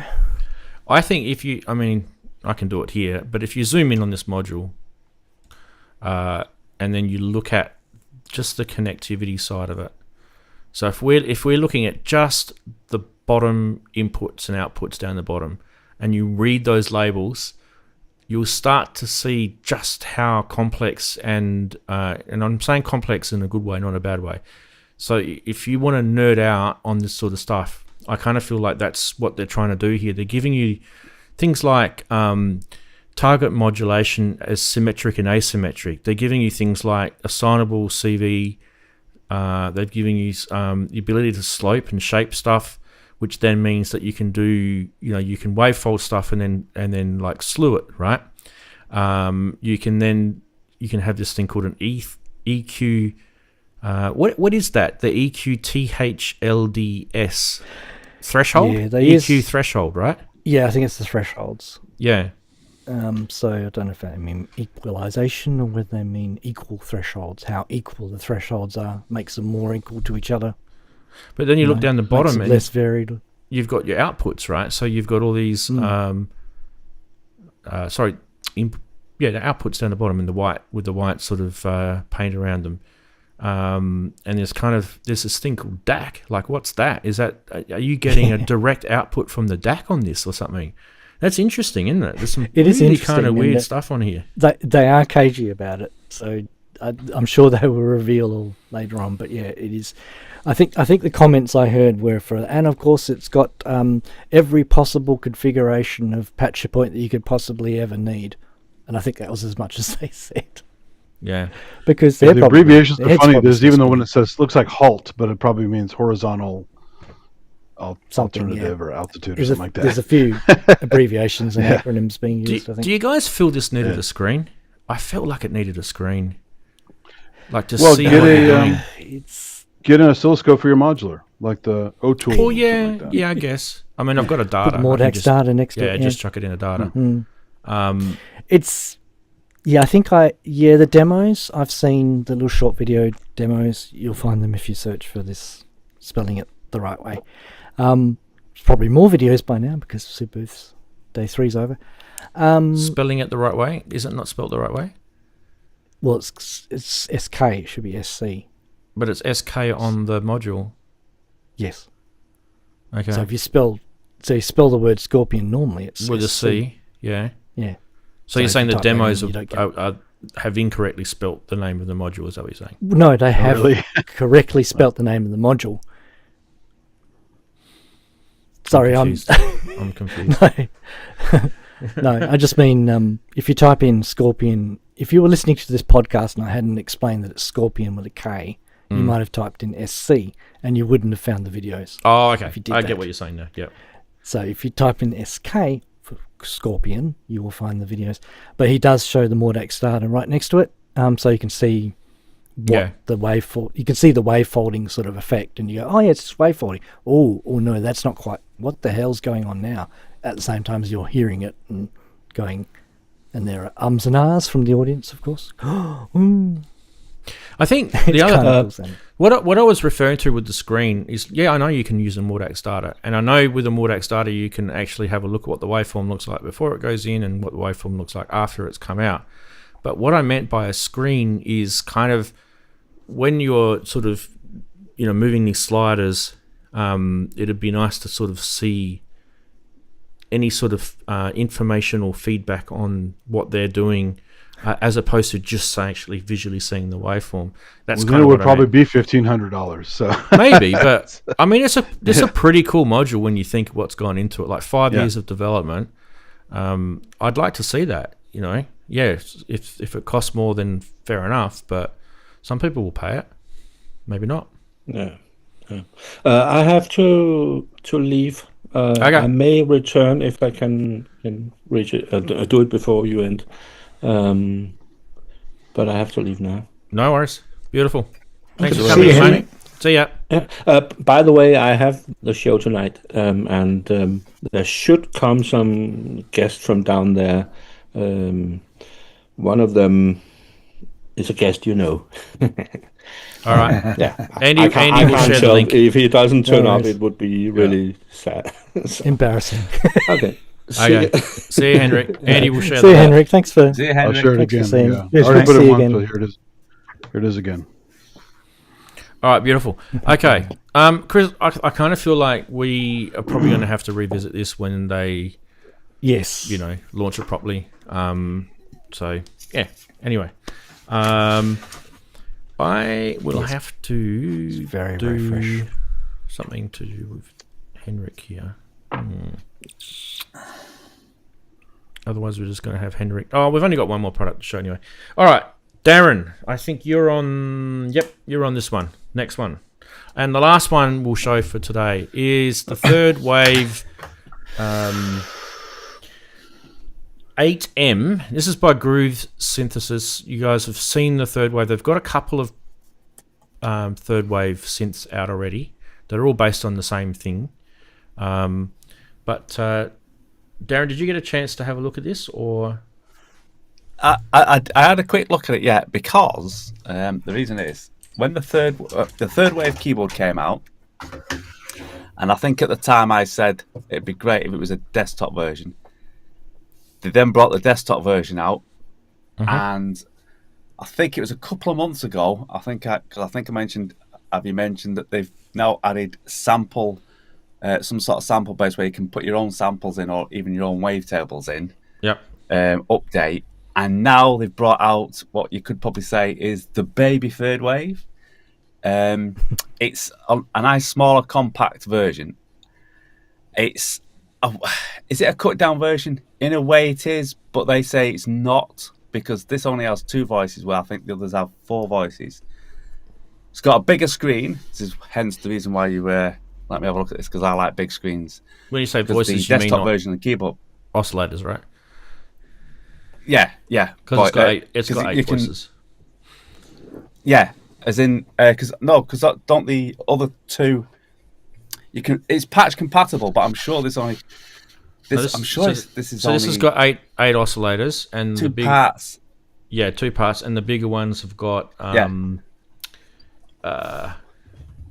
16, 24. Sorry, 24 on the big one. So they say it's cross patchable, but I suppose if the others are using the 4 parts fully, I'm not sure how this one would actually work on those patches if this has only got the 2 parts to it. Yeah. So, yep. But they say it's cross patch it compatible anyway. With a bigger screen, I actually like the bigger screen on this compared to the other 2. I know they probably couldn't fit the big screen on the desktop and the keyboard version, but I like the way they've got the bigger screen on it, because it displays all the information, all the wavetable shapes and everything. So this is nice. It's under 1,000, if I remember rightly. I'm sure I've got it right. Or is it under 1,000? I'm sure it's under 1,000. Price? Sorry, I was off on a little. No, sorry, it's not under 1,000. Under 2,000. Under 2,000. That's it. Yeah, under 2,000. Yeah, because that was the other 2 are quite expensive. So it's under 2,000. But this I actually like I say, I liked it when it came out as a desktop. With the added being able to put your own samples and wavetables in, which was extremely nice. And it's quite compact, but it's like I say, it's not a watered down version, as in the features you get with it. So It's just a nice desktop. Yeah, it's a nice desktop synth. It's still expensive, but third wave stuff is, the other 2 are expensive anyway. But I mean, if you're into wavetable sampling based stuff, this is very nice, very nice. What we'll do, Daren, is we will have a listen. I don't know. Have you got? I was going to say, can you listen? I don't have a video, but I do have. I have an audio demo. Do you guys want to listen to it? Yeah, sure. Yeah, like I say, it's going to sound like the bigger brother.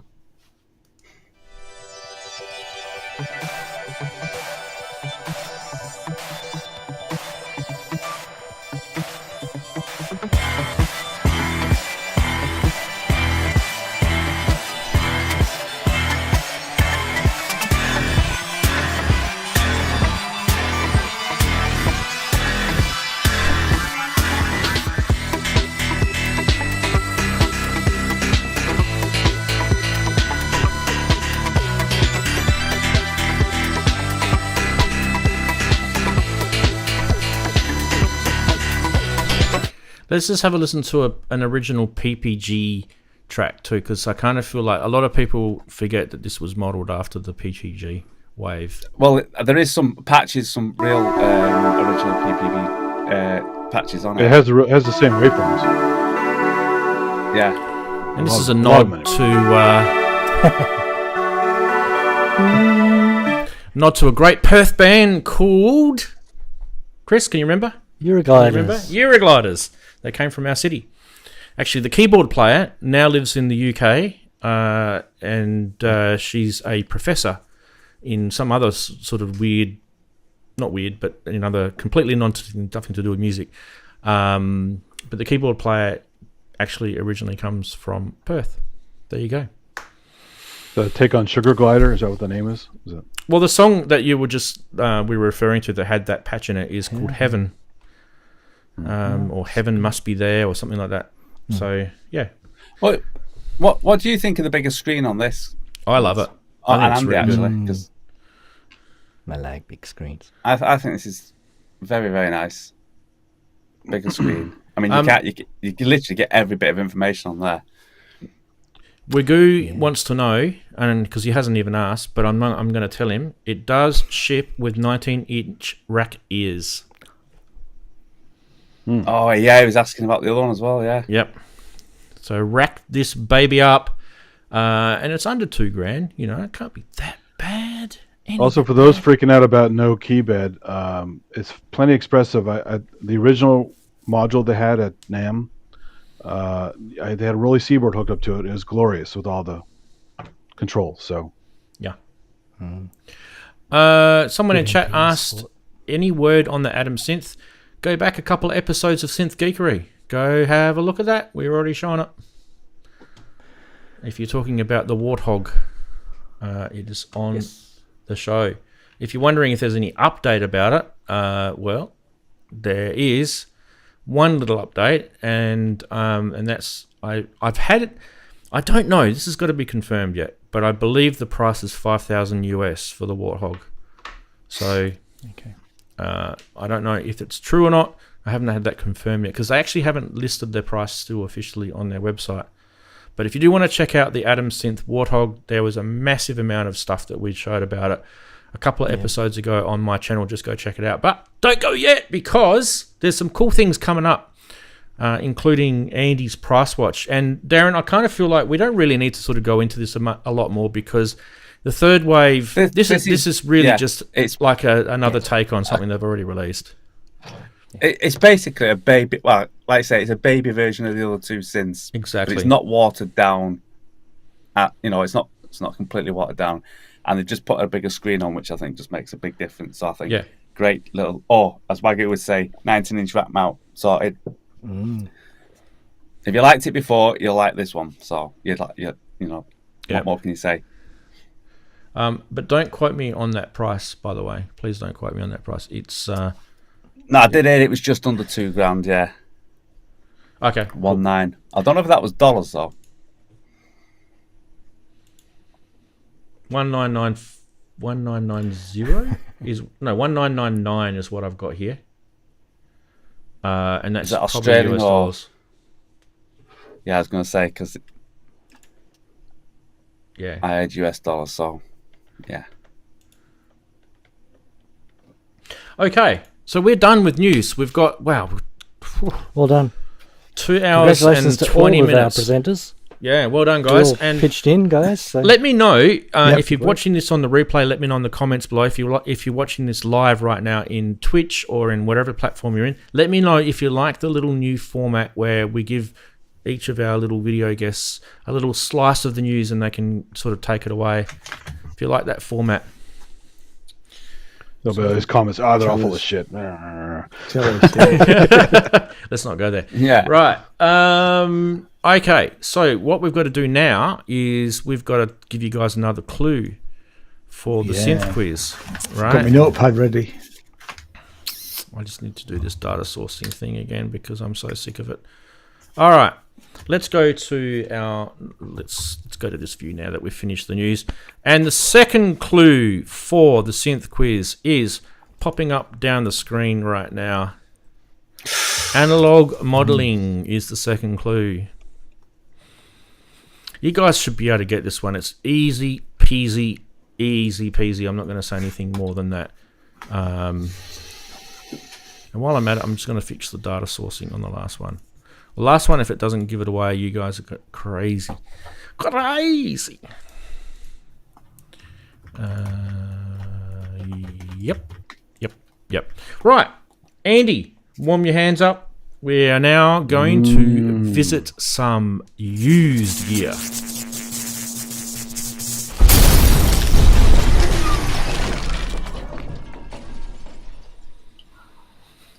As I always say, it's not always about scammers. And this week, before Andy takes it off and goes crazy with it, I just wanted to let you guys know that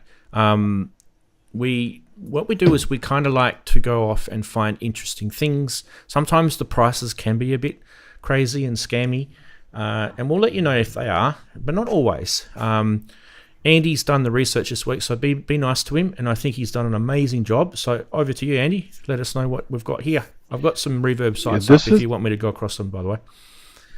This is the only one I didn't get a chance to dive in too deep. It's kind of an unusual one, but that's why I wanted to present it, because people may not have heard it before. I found it randomly searching around and thought, I've never heard of this EMS thing before. But it's obviously similar to some other stuff they had in the past. But it's funny because it's the title makes. Oh, hold on a second, I lost my window. Damn it! There we go. The title makes it look like, oh, did EMS do some stuff in Germany, right?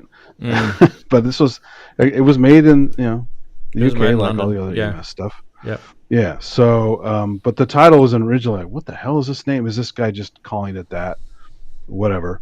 But it's just kind of it's just an unusual thing. And so of course the price is probably because it's so damn rare.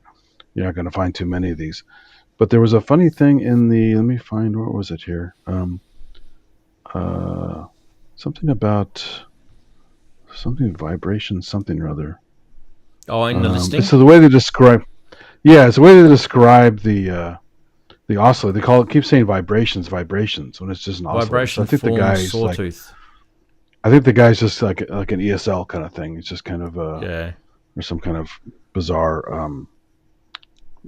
talking about oscillators, calling vibrations. That's kind of funny. Vibration form sine. Vibration form sawtooth. Yeah, it's kind of weird, isn't it? It's just kind of weird, right? Yeah. So I thought that was amusing. Also, apparently it's made in Germany. It's made by EMS, but apparently it's made in Germany. It says that in the title, but then if you go to the text listing at the bottom, he says, "Well, it's actually made in England." So I don't know. It's kind of confusing, isn't it? The listing is already confusing. So you're like, well, if this guy can't get his story straight, why would I spend $15,000 on it or whatever? So. But I just thought it was funny to see another EMS thing that's pretty, for what I've seen, pretty unique. Although it's just another suitcase synth, it's different than the other stuff because they have the little built-in keyboard, which is kind of interesting. Instead of having the little membrane keyboard as part of like the AKS setup, this has a little keyboard built into it. So I thought that was kind of unique and interesting. Yeah, it's like a little mechanical keyboard, isn't it? Yeah. Are they 909 buttons or more the flat style? Do you have a better picture there, Rance? Or I do have a listing. Or are they the clicky clacky? Yeah, it looks like VT100 terminal keys to me. Yeah, like the 909. Yes. Yeah. So there is a web page which has got a greatsynthesizers.com. If you're looking for information about the EMS Synthy Logic is what they're calling it. The EMS Synthy Logic is what it seems to be known as. There's a really good some really good photos on there, but not a lot of text about what it does. And all he says on the other site is that it's similar to the Synthy E. But it is different and nowhere near as flexible as the Synthy A. So that might mean something to people who are EMS. It's definitely got different layout, that's for sure. Absolutely. Yeah. Oh, look at that. But it has the lineage, it has the colorful knobs. That's and it has, actually very, very neat for a wire job. That is very interesting, isn't it? There you go. That was a great find, Andy. Should we go to the next one? Unusual, right? Yeah, that was a weird one. Yep, absolutely. Next one is this baby. There's another EMS.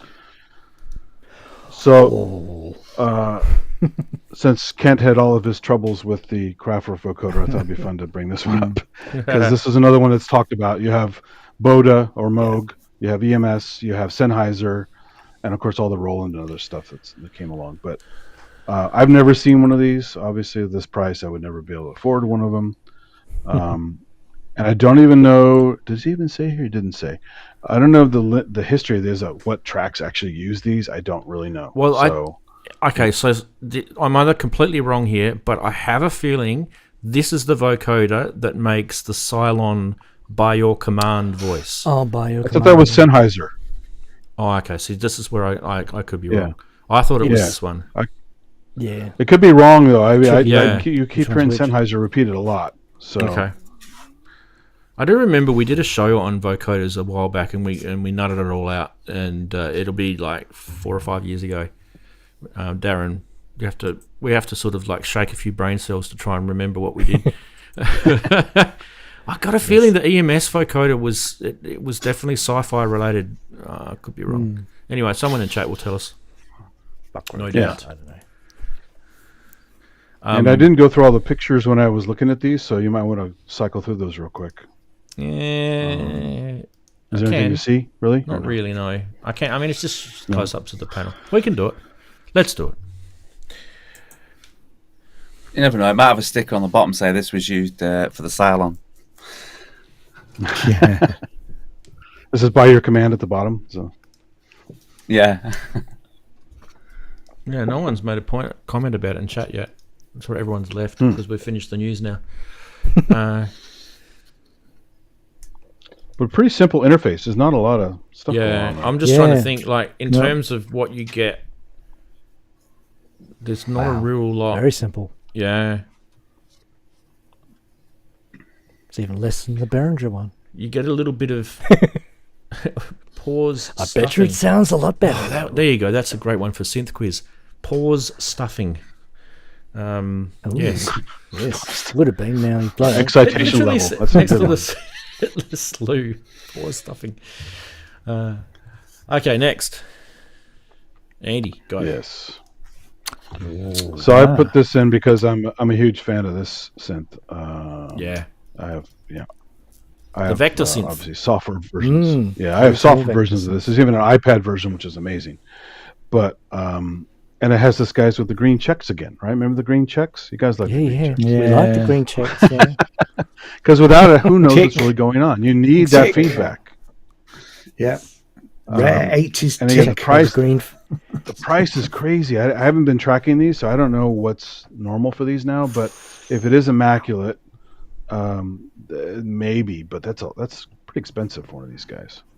You know, I would probably rather have the rack version because you still get the joystick in the rack version. Yay! And I was right. It was the Someone EMS. said EMS for the silent voice. I knew it was. EMS. I knew it was. I definitely. And Wags, I reckon you did the exact same stuff back 5 years ago. I reckon we were talking about the same thing. Anyway, sorry, Andy. Silence coming in. Would you like me to go to the reverb listing?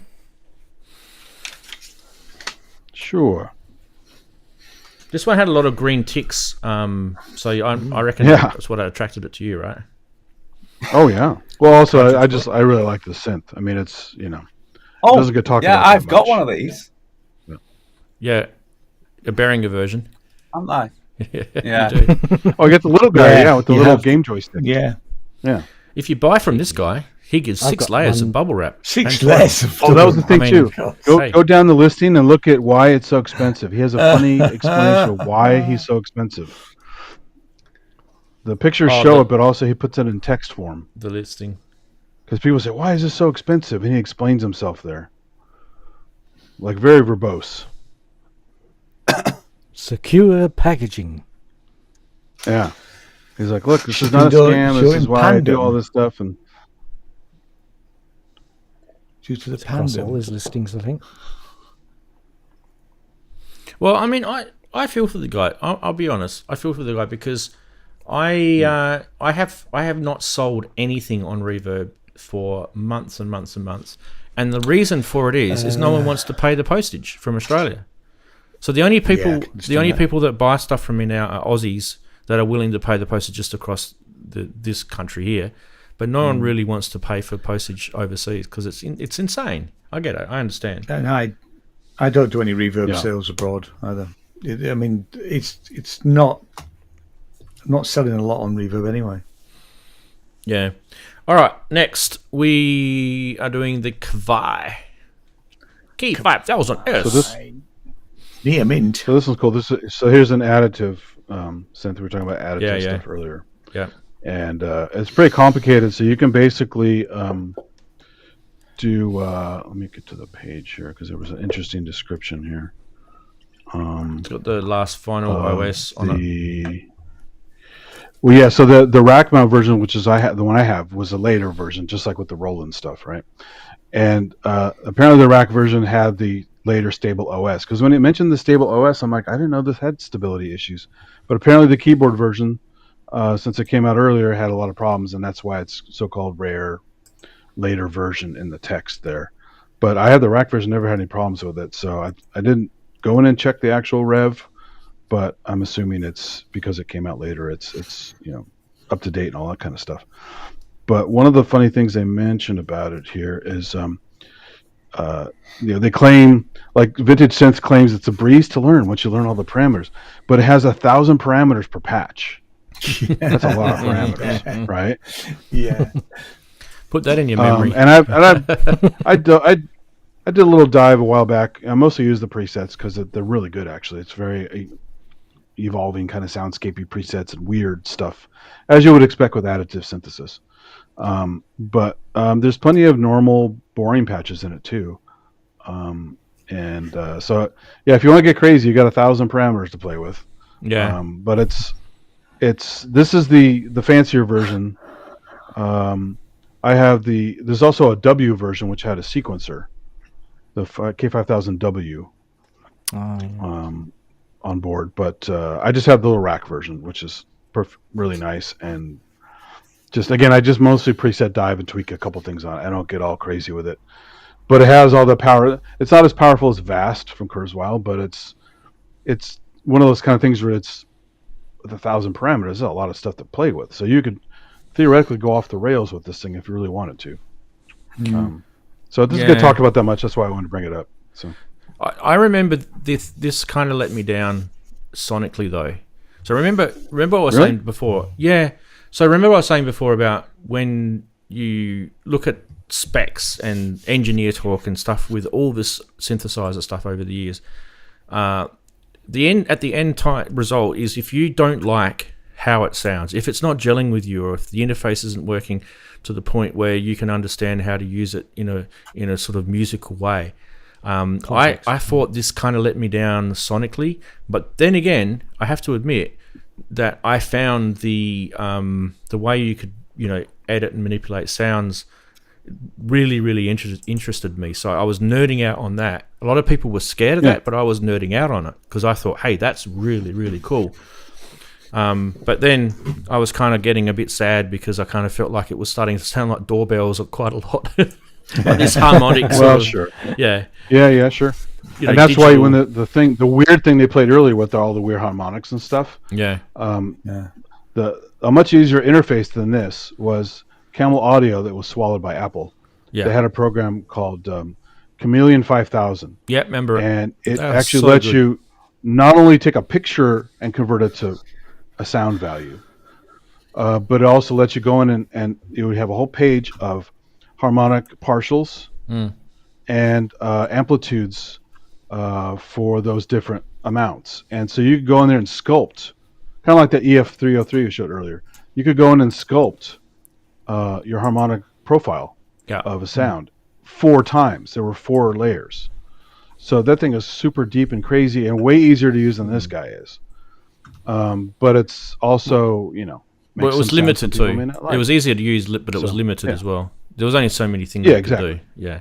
But it also had a cool morphing feature where you could draw Bezier curves, and it would morph between the 4 sources, and it would kind of route around these little Bezier curves that you would draw, and it was crazy. It was. I mean, the Camel guys were so good, weren't they? They're amazing, right, let's do the next. We've got another Kawaii. Yeah. This is so I have a Juno 6, I have AX80, and I have this, and I have a couple other stuff in this ballpark. This is still my favorite of those because it originally came out from Taisco. Yeah, right. And then they rebranded it Kawaii for so you can find Taisco ones as well. But I like this one because it has MIDI, but it's very primitive. So patches is still loaded via the audio input. So you get an MP3 file of the patches, and you don't need a cassette player. Like a tape, yeah. But this does splits, layers, and you can have up to 64.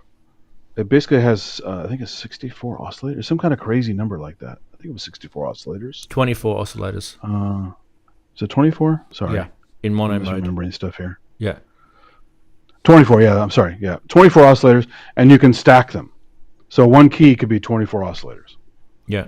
And at the time, that's kind of special because obviously analog stuff wasn't doing that until later analog beasts out there. Well, they're DCOs on this, aren't they?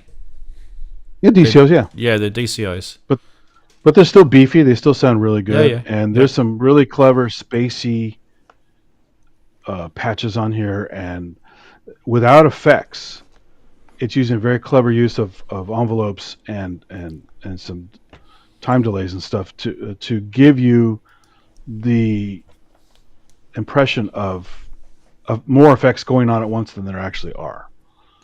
So it's kind of an ugly guy, a lot of weird random colors in there. But when I first saw a Jexus video this long time ago, I was instantly sold. He made a really cool video for this, and then I started to track one down, and they again the MIDI's decent on it, but it's really basic: note on, note off, pitch, mid modulation. And I think maybe patch change, probably not. I can't remember. But yeah, definitely not your patches. Those are all, again, like I said, all loaded with audio. Nice but yeah. Just really clever. So Juno 6 is great, but it's less timbrally interesting. It also doesn't do splits, layers, stacking, and all that kind of stuff. And so this was around the same time, just about. About a year or two later, but man, it's way ahead of the others out there. Very advanced in some ways. That particular one, by the way, is actually in Found Sound, which are in yes. Brunswick in I see the logo Victoria. Now. So Found Sound, if you're wondering who they are, they sell modular products in Australia. They're probably one of the biggest modular shops now in Australia. Yep.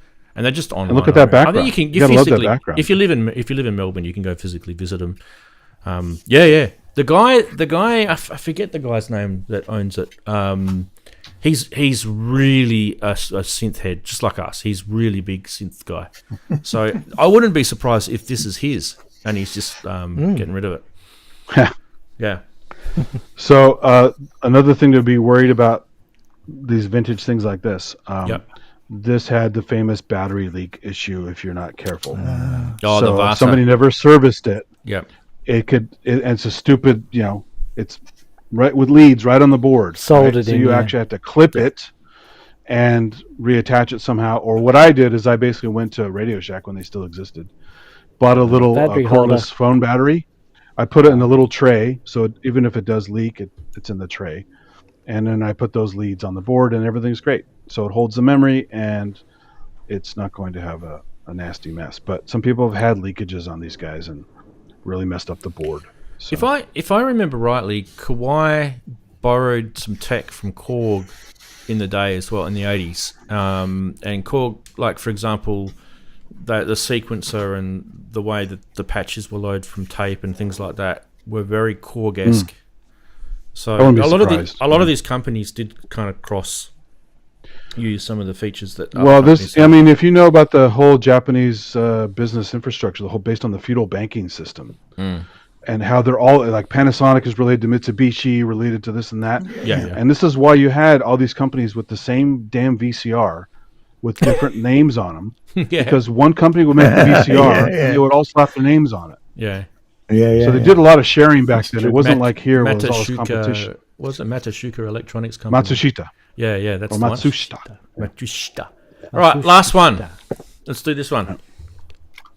This I just threw in because it's like, holy moly. Wow. Have you ever seen one of these in the wild?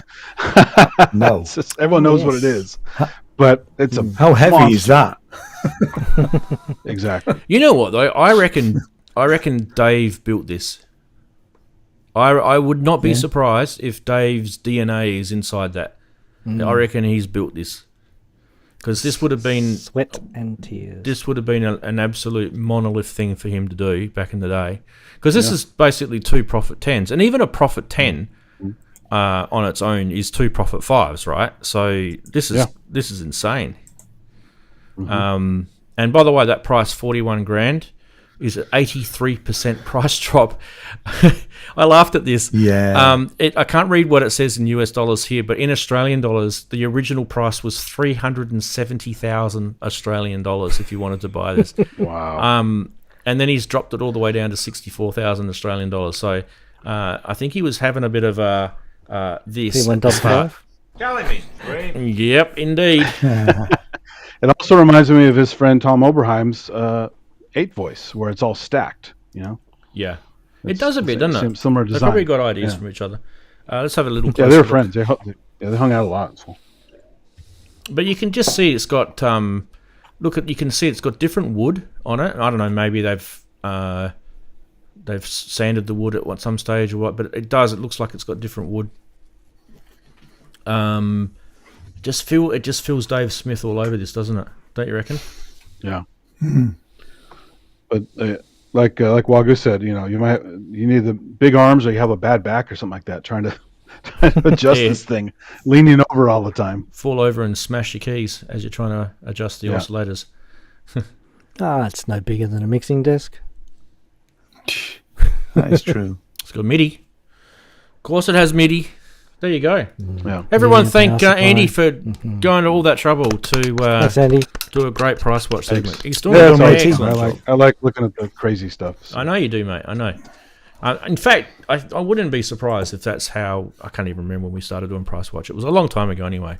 But I'm the same, mate. I used to think to myself, I'm looking at stuff online, it's used, and I'm kind of thinking this is cool. Surely other people think the same thing.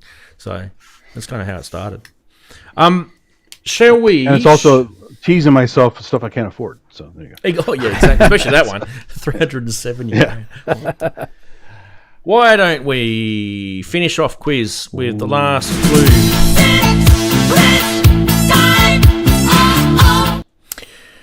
We have had 2 clues already, and the last clue is popping up as that stupid name disappears. There we go. There's the last clue there. Vocoder.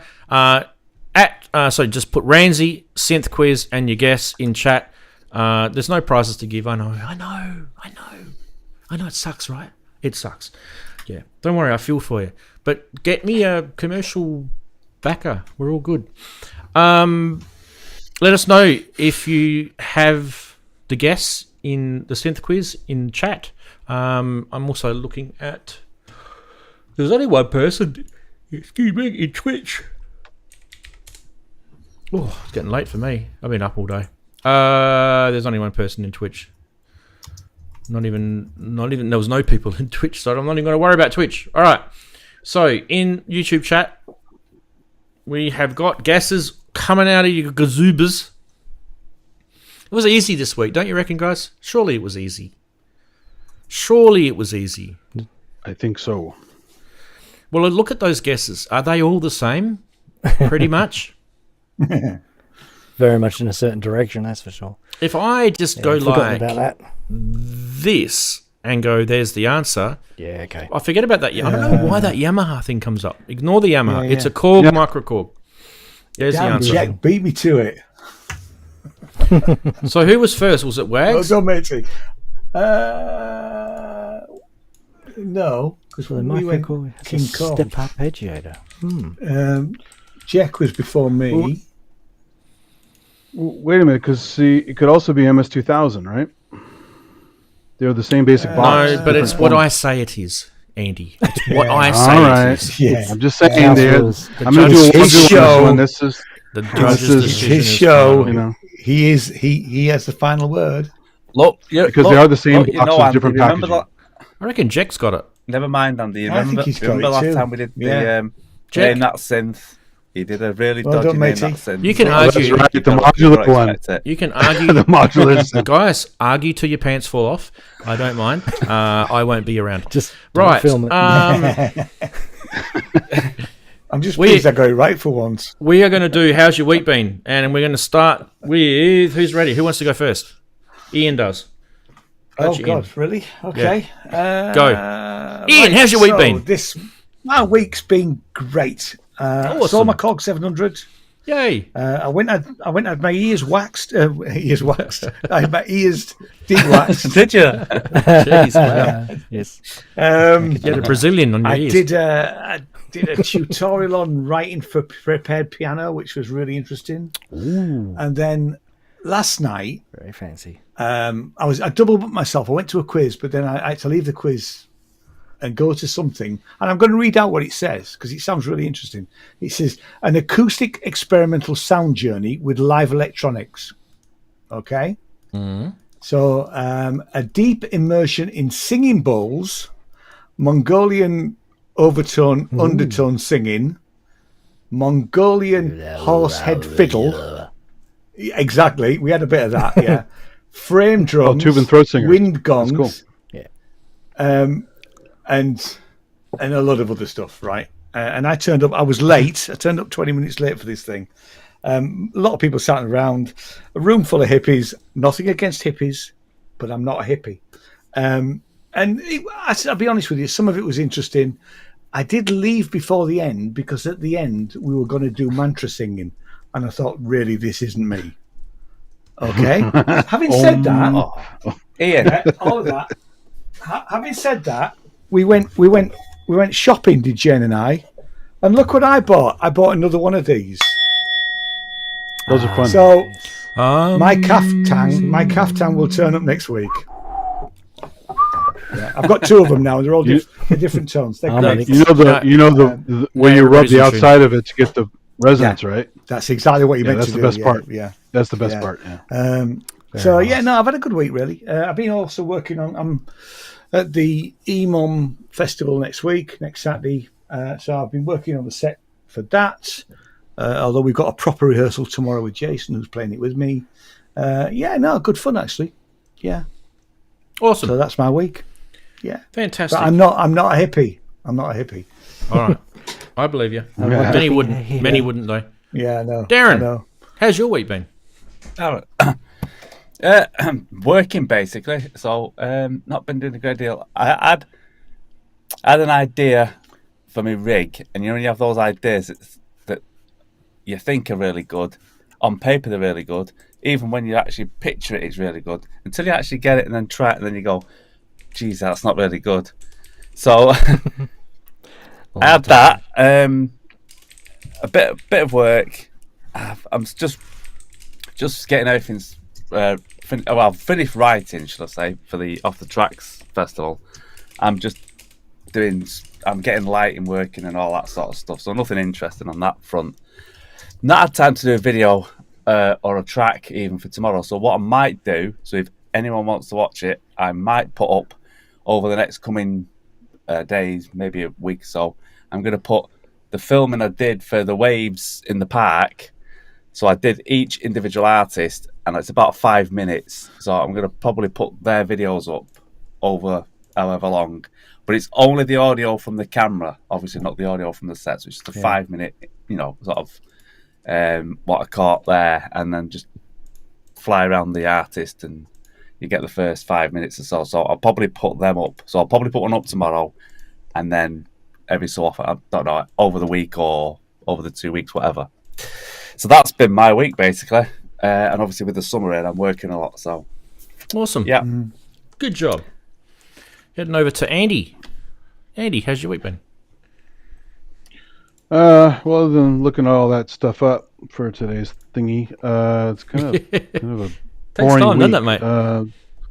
Lot of work. I've been missing like everyone's shows. Everyone's doing podcasts and live shows, and I've been missing all kinds of stuff. Kent does those ones early in the morning that I would love to jump in on because I love the pub, but I'm either working super late or I'm sleeping when that's going on, so I'm missing all those these days, unfortunately.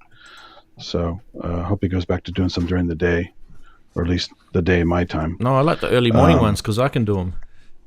No, I get it. I mean, trade off, right? Do some in the morning, afternoon, whatever. Yeah, exactly. It's nice to nice to be able to jump in there. But yeah, other than that, working. I did an Ewok jam for Hardware Jams last week. So that was funny. Just a silly. I just wanted to make something percussion-y, and that Yub Nub thing at the end of the movie is a terrible Yub Nub track. Yes, I just listened to it a couple of times and I go, oh, okay, I hear what they're doing with the percussion. So I made my own silly version of the percussion stuff. I got it. And I guess this week's they're having Endor's being sucked into a black hole, and you have to make some Yub Nubby stuff that's more ethereal. I don't know. We'll see what happens. So, all right. We'll see if I have time to make one, but that's about it. Awesome. Over to Chris. How's your week been? My week's been, it's not been too bad. Yeah. I've been doing a lot of deconstructing my modules and building them back up again to improve specifications, which is very tedious. And I don't mind doing that kind of stuff. It can sometimes, once you get started, it's just as long as everything is going in the right direction. That's the main thing. Improvements are being had, so that's what's really important. It just gets a bit soul destroying after a while because it gets a bit tedious, and you just want to get on and sort of finish and release things. But you just kind of have to knuckle down and get the stuff done. So doing a bit of that. Also had this week, I've been doing a bit of recording of the gear. I was recording that track I was noodling with last week on the show. But except I put everything in tune now, which is always handy. I actually have 2 quantizers running on this track because the first quantizer I've never been happy with, and after I put this new quantizer on, which is just a Disting Mark II in quantizer mode, it confirms my suspicions about the 2HP tune module. I'm not a fan. I think it has serious tuning problems. I don't know why. I've got 2 of them. They both do the same thing. Yeah, I don't use mine enough. So yeah, it's okay within 2 octaves. Oh, I've got outside one of of third HP octave ones as well, and I never realised it. I thought it sounded funny, but I didn't know what it was because obviously I don't use modular as much. Yeah. Ever since I got the 2 Disting EX Mark IVs, I've been using those as quantizers. Pretty rock solid, aren't they? They seem to be. I'm very impressed with them. Yeah, it's for a module that, and that precipitated me moving some of my modular gear out from behind down there where the lab is, so to speak, the electronics area. It wasn't getting used down there, so I've taken it out and put it up here. Yes, there is still more room in here for modular, by moving other stuff over there. But I haven't hooked it up yet or anything, but I think, I'm getting desperate for space because now I'm starting to work on multiple projects, and then there's stuff for the show, and I like to test the modules when I buy them and show you guys what they get. So now I need a bit more room, a bit more module space. So I've got one there that was not doing anything, so it needed to be moved over. Just needs a good dust, and then we'll be back on again. I had some arrivals this week. I had an arrival of parts from Thonk, and I don't know, something fell into my cart accidentally. I think it's I don't know how it got there. It's really a mystery to me. But anyway, so I guess I'll just have to build that now. Yay! That'll be fun. Go to the TR909. It's FM drums. So all good. Oh wow! Yes. Sorry, I just lost my light. So anything else? I've just been looking at Superbooth videos like everyone else here, pretty much. And I think that's all I've got written down here. Perfect. So that's all from me. Thanks, Chris. Back to you. Awesome. Yep. I do have one thing to show you guys. I don't normally do me, but I'll do me. So during the week, and a lot of the guys who know me on Discord will know, I've been still trying to work out how to get this sucker working again. Focus. This is the Ornament and Crime module that I bought used on Reverb, and I think it's dead. I think the module's dead, and the reason why I think it's dead is because I have to do some tests with a multimeter and stuff like that to confirm that, is because I did buy a brand new Teensy 4 which is these are the Teensy 4s, if you ever wonder. And there she is there. There's the Teensy 4. Oh, hide. There you go. Look at that. It's in focus now. Focus. It has. And the Teensy 3.2 is still around. There it is there. The 3.2 is still there. But the Teensy 4, it took the firmware, the Hemisphere firmware. Everything was good in the computer. And I took it and I plugged it into the module. I've confirmed that the module itself doesn't require any like physical hardware updates or anything like that. And she just didn't show on the screen. But then I took it back out again. I mean, you just pull the actual Teensy out from the back of this thing where the pins are. It's really easy. So. Yeah. Nothing hard to do. And then it showed back up on the computer with the Hemisphere firmware on it. So there was no problems there. So I'm deducing that there's something physically wrong with the module now. Now that sucks because that means now I'm up for either I go down the path of DIYing a micro ornaments and crime and just doing it that way. So I could go and get myself a circuit board, and there's some that do it with some of the SMCs already done, some that do it that doesn't. I don't know whether I can be bothered or not, but we'll see what happens. But I wouldn't. It's $400 to buy a micro ornaments and crime now. In my money, right? Ouch. It's probably half that in pounds, £200. It's getting expensive. Yeah. So for me, what I may do is I may use what I've already got here and just replace the actual electronics part of it on the back. Just buy a new circuit board, solder the bits in, and see where we go with that. I'm not sure. It's funny you brought that up. Mine's acting up as well. I don't know why. Suddenly mine was working and now it's not working well. So I don't know what it is. Those things. I actually think the 3.2 is actually fine as well because all I have to do is just put a little blob of solder on the trace, and then she'll work on her own, I think. And if that's the case, I'll be able to find out if she comes back up on the computer. And if that's the case, then I'll have a 3.2 and a 4.0, which means I will be able to build two ornament and crime modules. And in which case, I'll buy a whole DIY kit and then build that, and then I'll buy a partial DIY kit and refurb that one. That's kind of my thinking. If you have two, you can run 8 Turing machines at once. Yeah, you can do a lot of stuff. Rants. I haven't recently had time to, because I know you've been having those problems, been keeping up to date with it. I haven't had time to look at the schematics yet for that ornaments and crime. But from my memory, it wasn't a heap of stuff on there that could go wrong as such. I mean, there's no CPU because it's all inside the Teensy.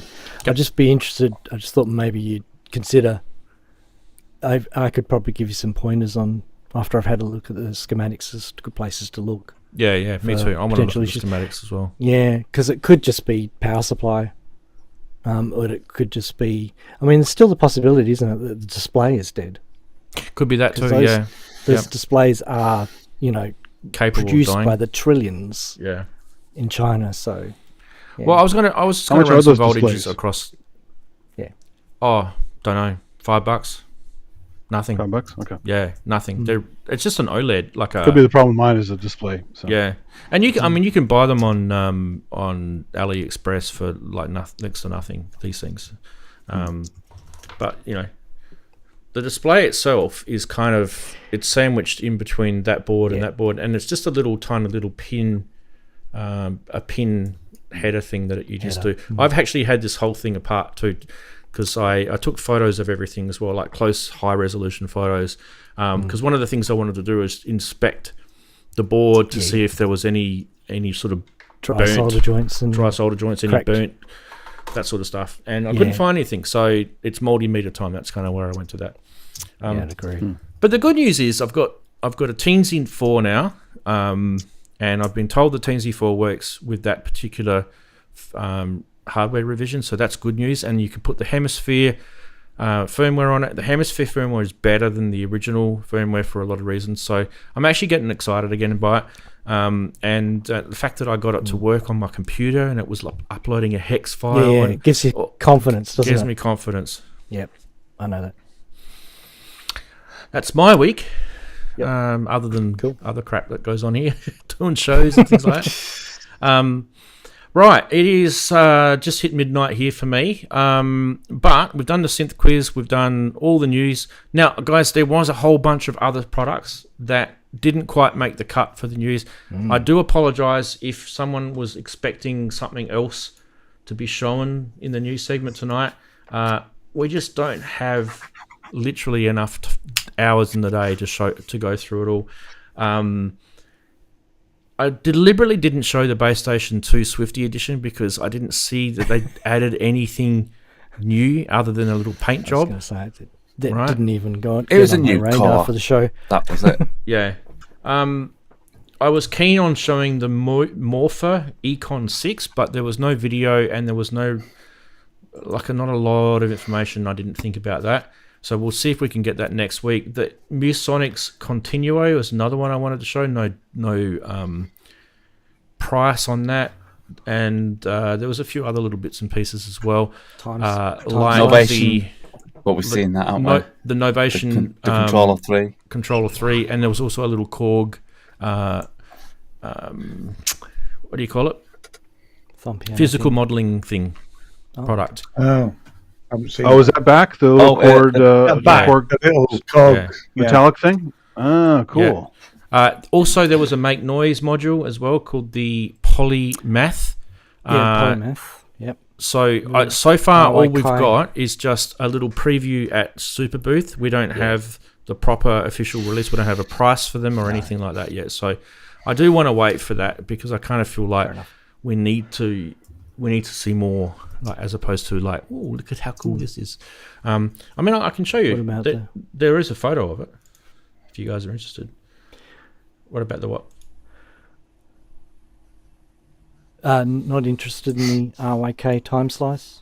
I was interested in that as well, but once again, no price, no information. Just said 400-ish in a video. Oh, okay. I said you said ish. You're right. Ish, yeah, you didn't give an actual definitive price. Ish. Good point. Yep. Ish.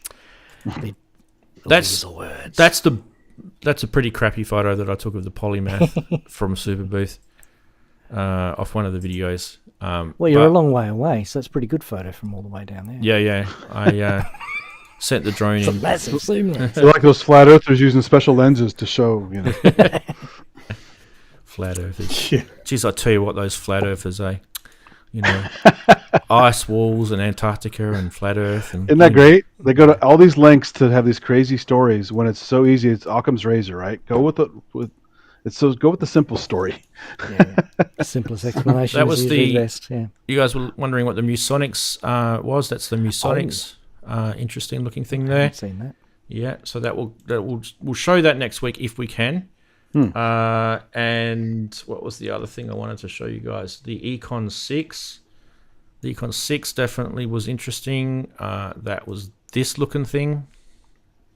Oh, yeah. The 6-voice analog polyphonic BBD synthesizer. So that really got my ears pricked up and I was keen. I didn't get enough time to research it, guys, this week. So I am really, really keen to show that and find out a bit more about it because I love BBDs. I'm a BBD fan. So we'll see if we can do that next week. And I'm sure there was a bunch of other stuff too. So like Rick Modular, like Novation. There was another Elton Music product as well that we didn't get to. And guys in chats have mentioned a few other things like Qubit, Instruo. And also, if you think about it, there was a shite load of Eurorack that we didn't get to. There was, yeah. I don't really know the Instruo shell. Because of balance, C-shell. you need balance. Well, I don't really know whether we're going to do it all or not, because I kind of feel like some of it is kind of, it's not really newsworthy. It's great. They're great products. I wish those people who make them good luck, but they're not really newsworthy modules. Does that make sense? They're kind of like, they do things. And by the way, how great would that be if the Instruo seashell was like that Demolition Man thing with the 3 seashells? I could never work out. I could never work out the 3 shells. I love that movie. Dennis Leary. Dennis Leary. Eh? I remember Dennis Leary. Yeah, He's the I'm an asshole guy. Remember that song? I'm that song. I'm an asshole. I don't remember the song. Yeah. He had great ads for. John Wayne's not dead. He's frozen. Yeah. He did MTV promos that were pretty funny. Well, tomorrow morning, in about 6 hours, 6.5 hours if I sleep in a little bit, I've got to coach soccer for the boys, or football if you're from the UK. Soccer. So, yeah, we had a win last week. The boys had a win. 4-2 was the score. Home game, so 4-2. And this week we're playing away, so hopefully we do okay. The good news is because off the team. How it works is the first 4 rounds, right? Yeah. The first 4 rounds, if you don't win any games in the first 4 rounds, the Football Australia will move you down a division or a grading because you're not achieving in your grade. And the funny thing is it's kind of random. Like you could actually be playing like the 4 best teams in that particular division in a row, and it just happens that your sheer bad luck, you've played the 4 best teams, and you could have been the 5th team that was, in that massive, huge... Anyway, I don't want to get started, but at least we've won the first game, so we're stuck in the division now, which is good. So that's good news for the boys, and so sports is good. And what else is happening? Carlton won. My team, Carlton's, they won yesterday, yes, so I'm happy with that. Other than that, Chris and I have been mucking around with stuff, and we've got some things to show you guys in the future, which is going to be exciting. Yeah. And I've been helping Chris out a little bit with some things. Hopefully it has been helpful to him and not, like, protracted. It's not your fault, Rant. I will not blame anything on you. You're just reporting what you find. Yeah. No, one of the things that Chris has made when he does release it, you guys who are into Eurorack, you guys are going to love it. So that's for sure. And what's that little thing gone? What little thing? If you go to Chris's Etsy store right now, you can get these things. Oh yes, these are the little attenuators, right? They're passive attenuators, so they've got the tendril on it. Did you literally buy a pack of tendrils for these, mate? I neither confirm nor deny that I did that. So I don't think he's going to sue me. Let's get the Etsy store up for give Chris a plug. Well, that's legal to repurpose stuff like that, isn't it? It's just a cable. I think so. I've seen whatever he likes. Yeah. Makeshift. Yeah. You know, all these manufacturers are making their own custom cables. Yeah. Yeah. You'll be fine, Chris. Yeah, I think so. Do you know if you search for Makeshift modular Etsy? Look at that. It works. Yes. What happens? It comes up. Amazing, isn't it? Yeah. I'm now famous enough to get a hit on Etsy. Wow. So you got the GP82s there. You can buy them as kits as well, and you also have these little things that I just showed you. $24.99 Aussie dollars, which is 12-ish pounds, £12.50 pence. Yes. Pretty good, and you can get them different colours. Look at that, red or black. Yeah. Now, unfortunately, the picture doesn't change. I know. Everyone expects it. But that picture does. Have you considered bulk discounts on some of the stuff? Yes, there's bulk discounts. Yes, I'm going to be doing packages. Yes, so I'll do a 2-pack and a 4-pack to be announced when I get time. In other words, one really important point with this, Chris, you were going to show that it's good to actually have these plugged a certain way. You don't have to, but it's good to do it a certain way, right? Yeah. So, for example. Yes,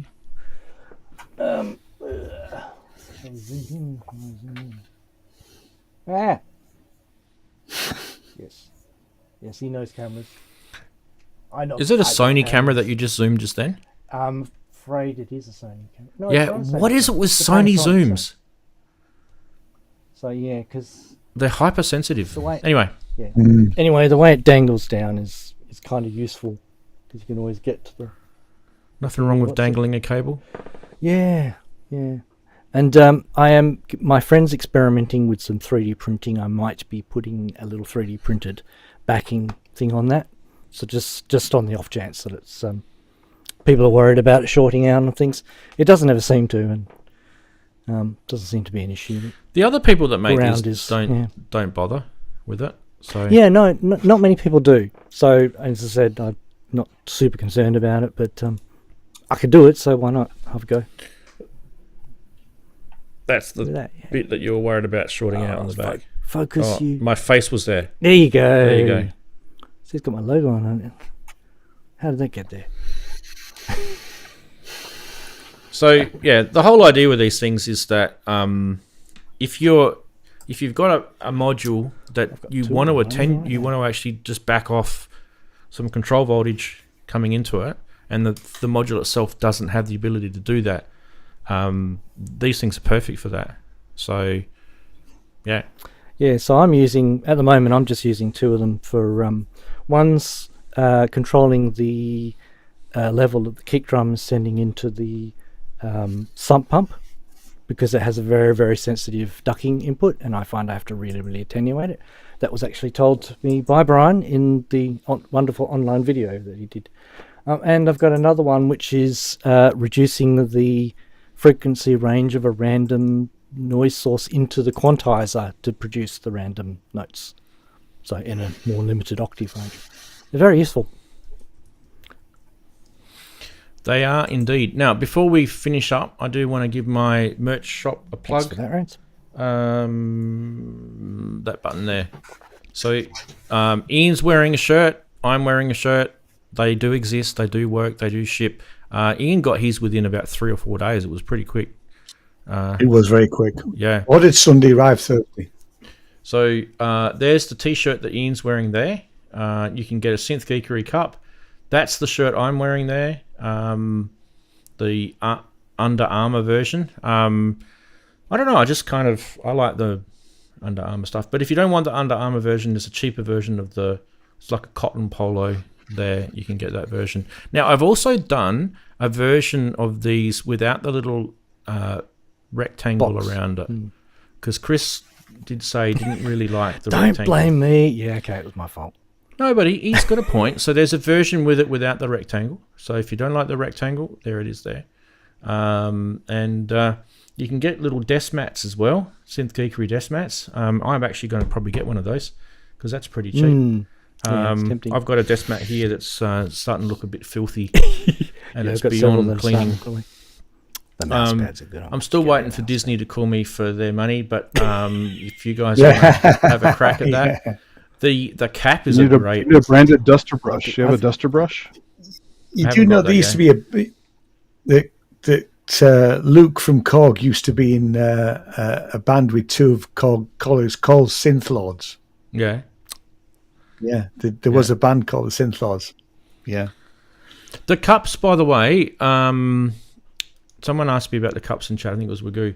You can get two different sizes. You can get 11 ounce or 15 ounce. Sorry, I don't know what ounces are. I know what they are. Sorry, I know what they are, but I don't know what they are. I think what you said was right the first time. You just literally you could be saying what you do, because a Coke can is 12 ounces. Right. So. Oh, there you go then. So it's about 360, 350 mil, somewhere around there. That's about a Coke can. But so that's we have different size Coke cans over here too. So they're pretty decent size. So they're 15 really? You guys ounce. have different size cans? We have 375 in mil. the supermarkets. 375 they do the thin ones. 2 ounce is interesting. 12.68 ounces. It's an interesting size. Cool. Anyway, the 15 ounce 2 mils is 443 mils, if you're wondering. Do they have Coke in the size of a Foster's can? A big Foster's can? Yeah. I actually rule says 50 ounces is 4. I haven't had a Foster's 3 mils for a long time. The last time I had Foster's was the first time, and that will be permanently the last time I had Foster's. Bad, huh? It's piss. Yeah. Like you could drink. They advertised here for so long. Piss. It was just that part of that whole Crocodile Dundee phase with the Yes. lots of Australian ads in general and stuff, and Foster's were It's all huge ads lies. here. So It's all 15, lies. 15 ounces is almost half a litre. Almost. A little bit shy of half a litre. That's a pretty decent cup of coffee. I'm not going to lie. You need to get some Hawks and beer. Hawks and beer from Diddley Squat Farm. So Yeah. Oh, yeah. Although the one Foster's ad that wasn't a lie, where they showed the big steak and they showed salad was like a little piece of parsley, that's probably not a lie there, right? yeah. I'm not a big fan of the latte these cup days. that they've done here. I'm not a massive fan of this one. I didn't like how the logo kind of like Stretched. It stretched like that. Yeah. But anyway, that one's only a 12 ounce because it is a specific latte cup. If you're into the You lattes, can redesign it so when it prints, it doesn't do that. and you have to hold your little finger up when you drink, you can get the latte cup. Do latte. Oh. Do a mocha. The Decaf t-shirt that mocha once in a while. I'm wondering if people actually do realize it was actually one of the synth memes that I did. I've made it as a cartoon, and now you can get it as a t-shirt. It's kind of cool. It's kind of like a specific I do like that one. Synth Geekery one. So how long have you been playing the synth? Pretty good. Yeah. So you can get that as a white t-shirt. I haven't been able to work out how to make it so it's a black t-shirt and just invert 'cause the it's got whole shading. graphics. Yeah. Yeah. So it did look a bit naff when I tried it. So just white for now. It's okay. It's all right. You guys are fine. You'll be able to wear white. It's fine. I know you guys are all musos. But look, we can wear. you can when wear we your don't hoodie buy with it. synths, Black we is can more wear slimming. white. You have to remember, black is slimming, so not everyone wants to wear, Exactly. I thought white looks we terrible would to wear- me. We would only wear That's a white good if we price for didn't a buy hoodie, a synth Franz. this week. Yeah. Yeah, it is. What about the throw your Yeah. synth at the screen cup? the screen. Eh? Yeah. I mean, cool. seriously, if you guys get angry about stuff, this is the mug you need. And Just don't throw your cup at the screen. and Wags, it's got a 15 ounce on it. Yeah. 15 ounce. Yeah. So yeah, the price for the hoodie was pretty good, Ian. And also the good news about the price for the hoodie is it comes in 3 different colours. It comes in the black, the charcoal, and the navy. Navy. Because navy is still So slimming, Andy.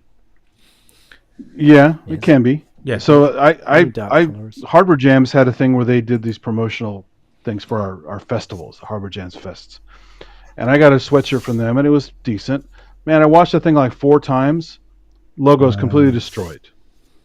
Yeah. Can't So- buy a t-shirt like that. Be careful Ian, where you get your stuff. We're trialing these Yeah. right now. Ian and I are trialing these right now, so we'll let you know how well they are. Yeah. Come out. But I will tell you that the same company is supplying the ProSynth Network merch. Yeah. So Okay. I keep you guys meaning should to know. do the Sinners Records store there as well, which I'm going to do at some point Yeah. when I get a chance. So as far as I'm aware, they've not had any issues at This stuff. ProSynth with the merch so far. So yeah, go with that. Because one example is like there's a horror shirt company called Fright Rags, which makes a lot of cool designs. Their shirt quality is crap, but at least the print stays on. Like, you know, the screening stays on. It's just the shirt quality is not good. Well, I'm going to probably get myself the Synth Lord cup and the cap. I'll just show you the cap before we go, because I'm going to have to probably take them off before Disney decide to get their money from me. Oh, yeah. But the you're Synth done Lord, with that. the Synth So Lord that's cap actually stitched. is actually is stitched. It's embroidered. It Embroidered. actually Wow. looks really cool.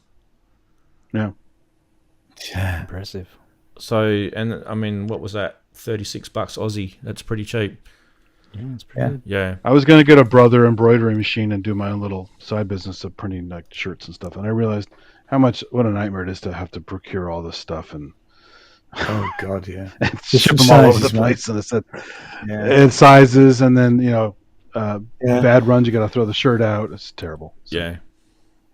This one works perfectly, like, because I sit pretty much in front of the mic on the show, and I literally had no idea that this logo was just going to sit just on the other side of it. So it's working well. And Ian's is working for him. Like, Perfect. I tell you what, Ian, it makes you look 30 years younger, mate. You're doing really well. Good. So, I need yeah. that. Yeah. Oh, we all need that, I mate. need to look younger. You guys need to do modeling for the site. You need to stand there in the Looks proper fresh out poses of for high school. with the shirts and And also, Max stuff is I'll still give you a available bike, too. Andy. So don't forget Max stuff is still available. You can still get Max merch as well. Yeah. The only thing Max said to me, he said no one's bought anything. He told me like the other day I was talking to him. Not one person's bought anything from him. Well, I have. Felt a bit bad, but like Yeah. That's tough, life. especially these That's days, the the world. money's tight. That's Yes. the world. Yeah. Yeah, that's What can I marketing do? as well. It's tricky. It's not an easy. Give it a plug. Yep. I mean, like, look at my Reverb store. Timberwolf's been sitting in there for 12 months. It's a I know It's what a you very feel. I know how you competitive feel, world. Akai. I know how you feel. You're trying to I sell think this that's more in. about Timberwolf is reverb aging like than fine wine. So it's Yeah, that is about reverb more than anything else, because I've seen reverb sales. We used to do quite well on reverb a few years ago, and I mean, I know we had Brexit and all that sort of stuff, but it's deteriorated as reverb in terms of sales. We're lucky to get one a month now. That could just be Etsy's way of, I don't know what's happening now because they've sold it to that other company because now. they bought it now. Yeah. Oh yeah, they've sold it to Etsy. Have sold Fender, it to isn't somebody it? else. Yeah. Fender, is it? Yes. No, it's this. It's not to Fender. It's to this company that own part of Fender. One of these investment companies. So anyway, we'll see. Yeah. Well, I mean, for me, it's unless they fix this postage issue across the world, which is insane at the moment, because everyone's like, if you go to any country, they're all kind of thinking that the inflation thing, and I'll start conspiracy theories happening here, but we had COVID and then we had inflation. Geez, I wonder why, guys. Didn't all these countries spend a lot of money during COVID to try and bring vaccinations in and lock people down and give them free money and shit like that? a very costly exercise. And then all of a sudden we had inflation. You can put the two together and see if you can work out if you get 6 or 5 or 3. Yes. That's not how the economy works, damn it. Damn it, you're starting to make sense now. Yeah, stop it. Stop making sense. Oh, my show will be cancelled now, you watch. I'm going to go, guys. It's getting really, really late for me. So appreciate everyone being part of the show. Hope you enjoyed the Superbooth Can't Make It edition. We do one every year. This is about the 5th time we've done one of those. Daren, holding the fort up. Thanks, chatties. Wave goodbye, everyone. Bye, everybody. See you in 2 weeks. Bye. See you, Ian. Bye. All the best. Bye. Bye, guys. Bye, Ian. Take care.